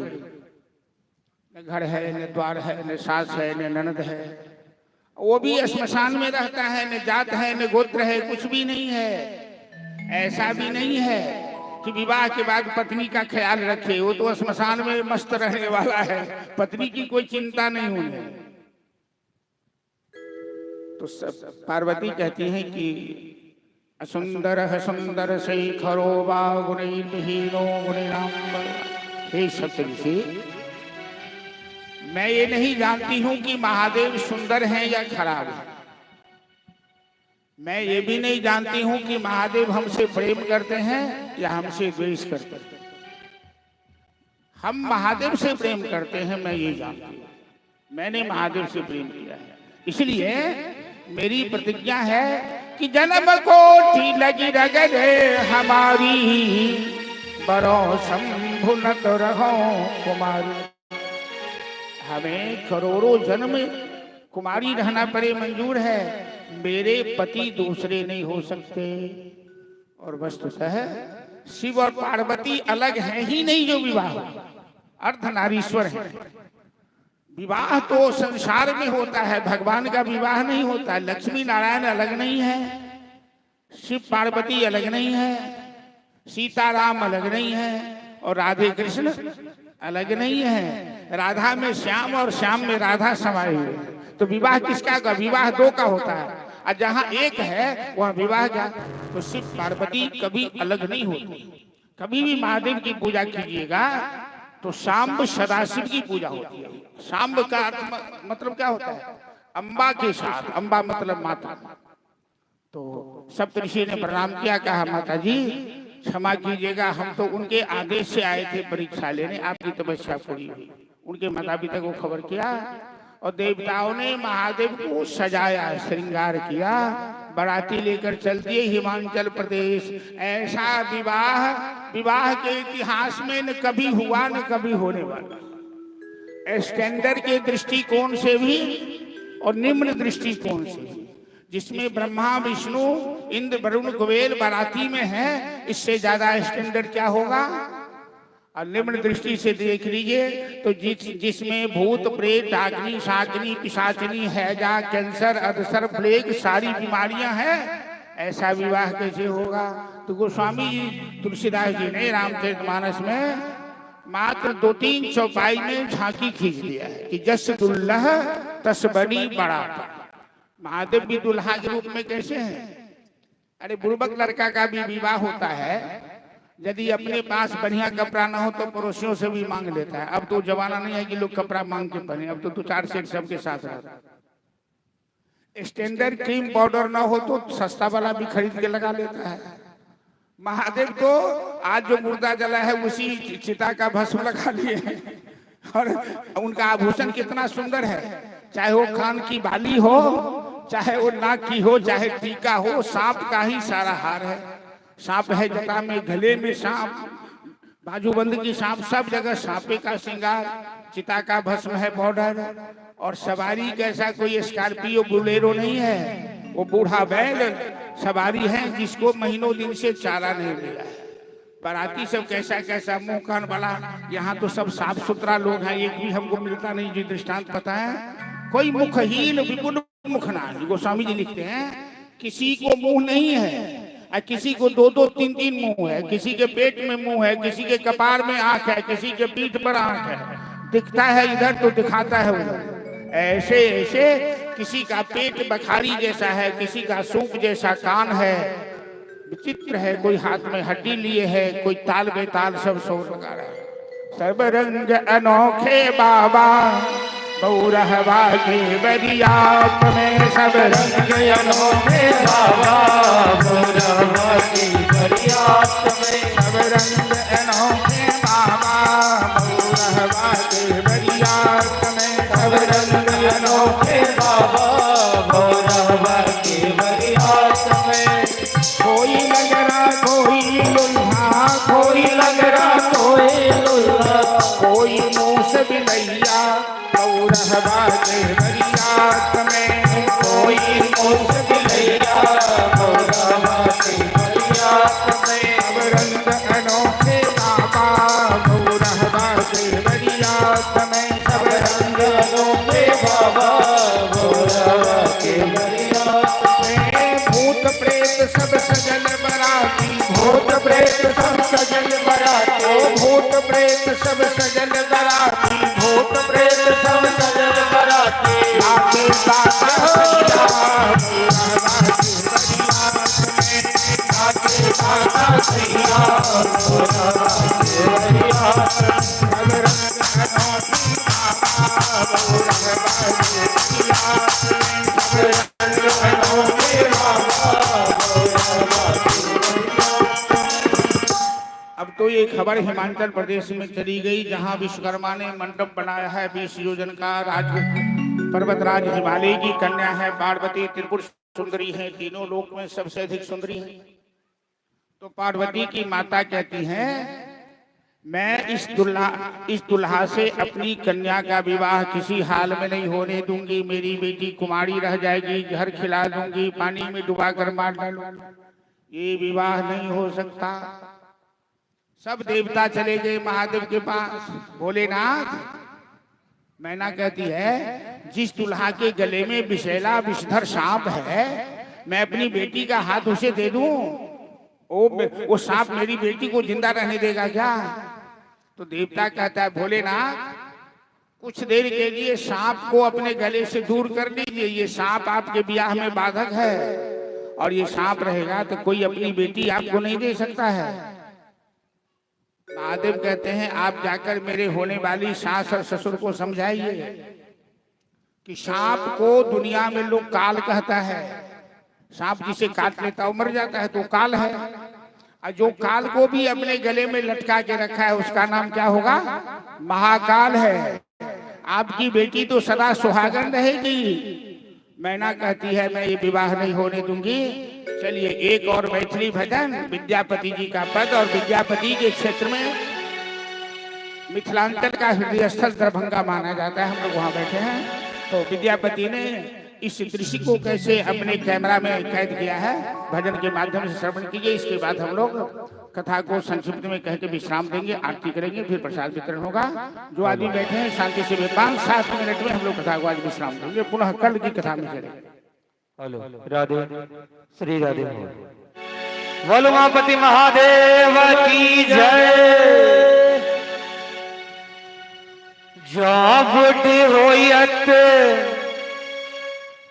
जमाई के माई जाबुट होयत जमाई गे माई हम नहीं आज रहब तेरी आंगन जाबुट होयत जमाई गे माई हम नहीं आज रहब तेरी आंगन जाबुट होयत जमाई गे माई हम नहीं आज रहब तेरी आंगन जाबुट होयत जमाई।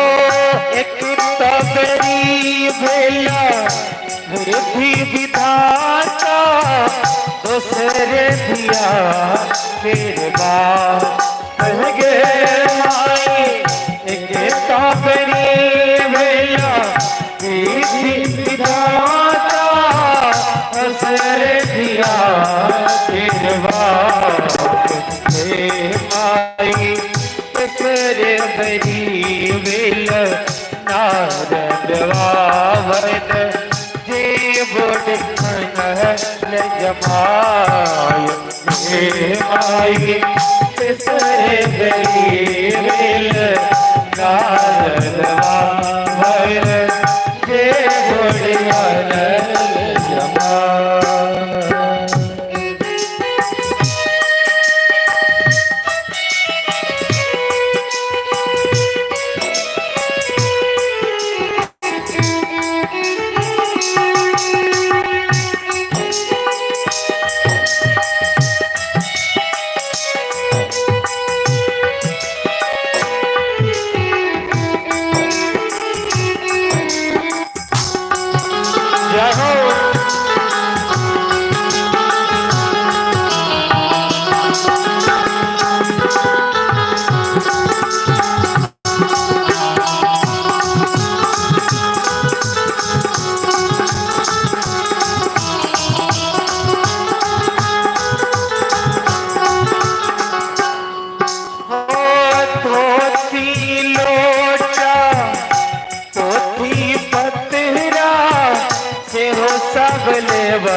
ये गे माई होती लोटा होती पतरा से हो संभले वनना हे माई जा किछ बजता नारद वावन दाटी गए विद्या हे माई बड़िया नारद वावन दिया।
गे माई नहीं विद्यापति सुनो है मनाई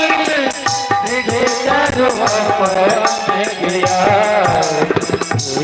माई शुभ शुभ के हरे गौरी बिया हो गौरी हरे समाई माई शुभ शुभ के हरे गौरी बिया हो गौरी हरे समाई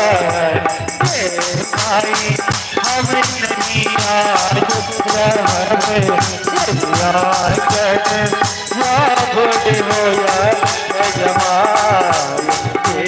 भाई हम नहीं आज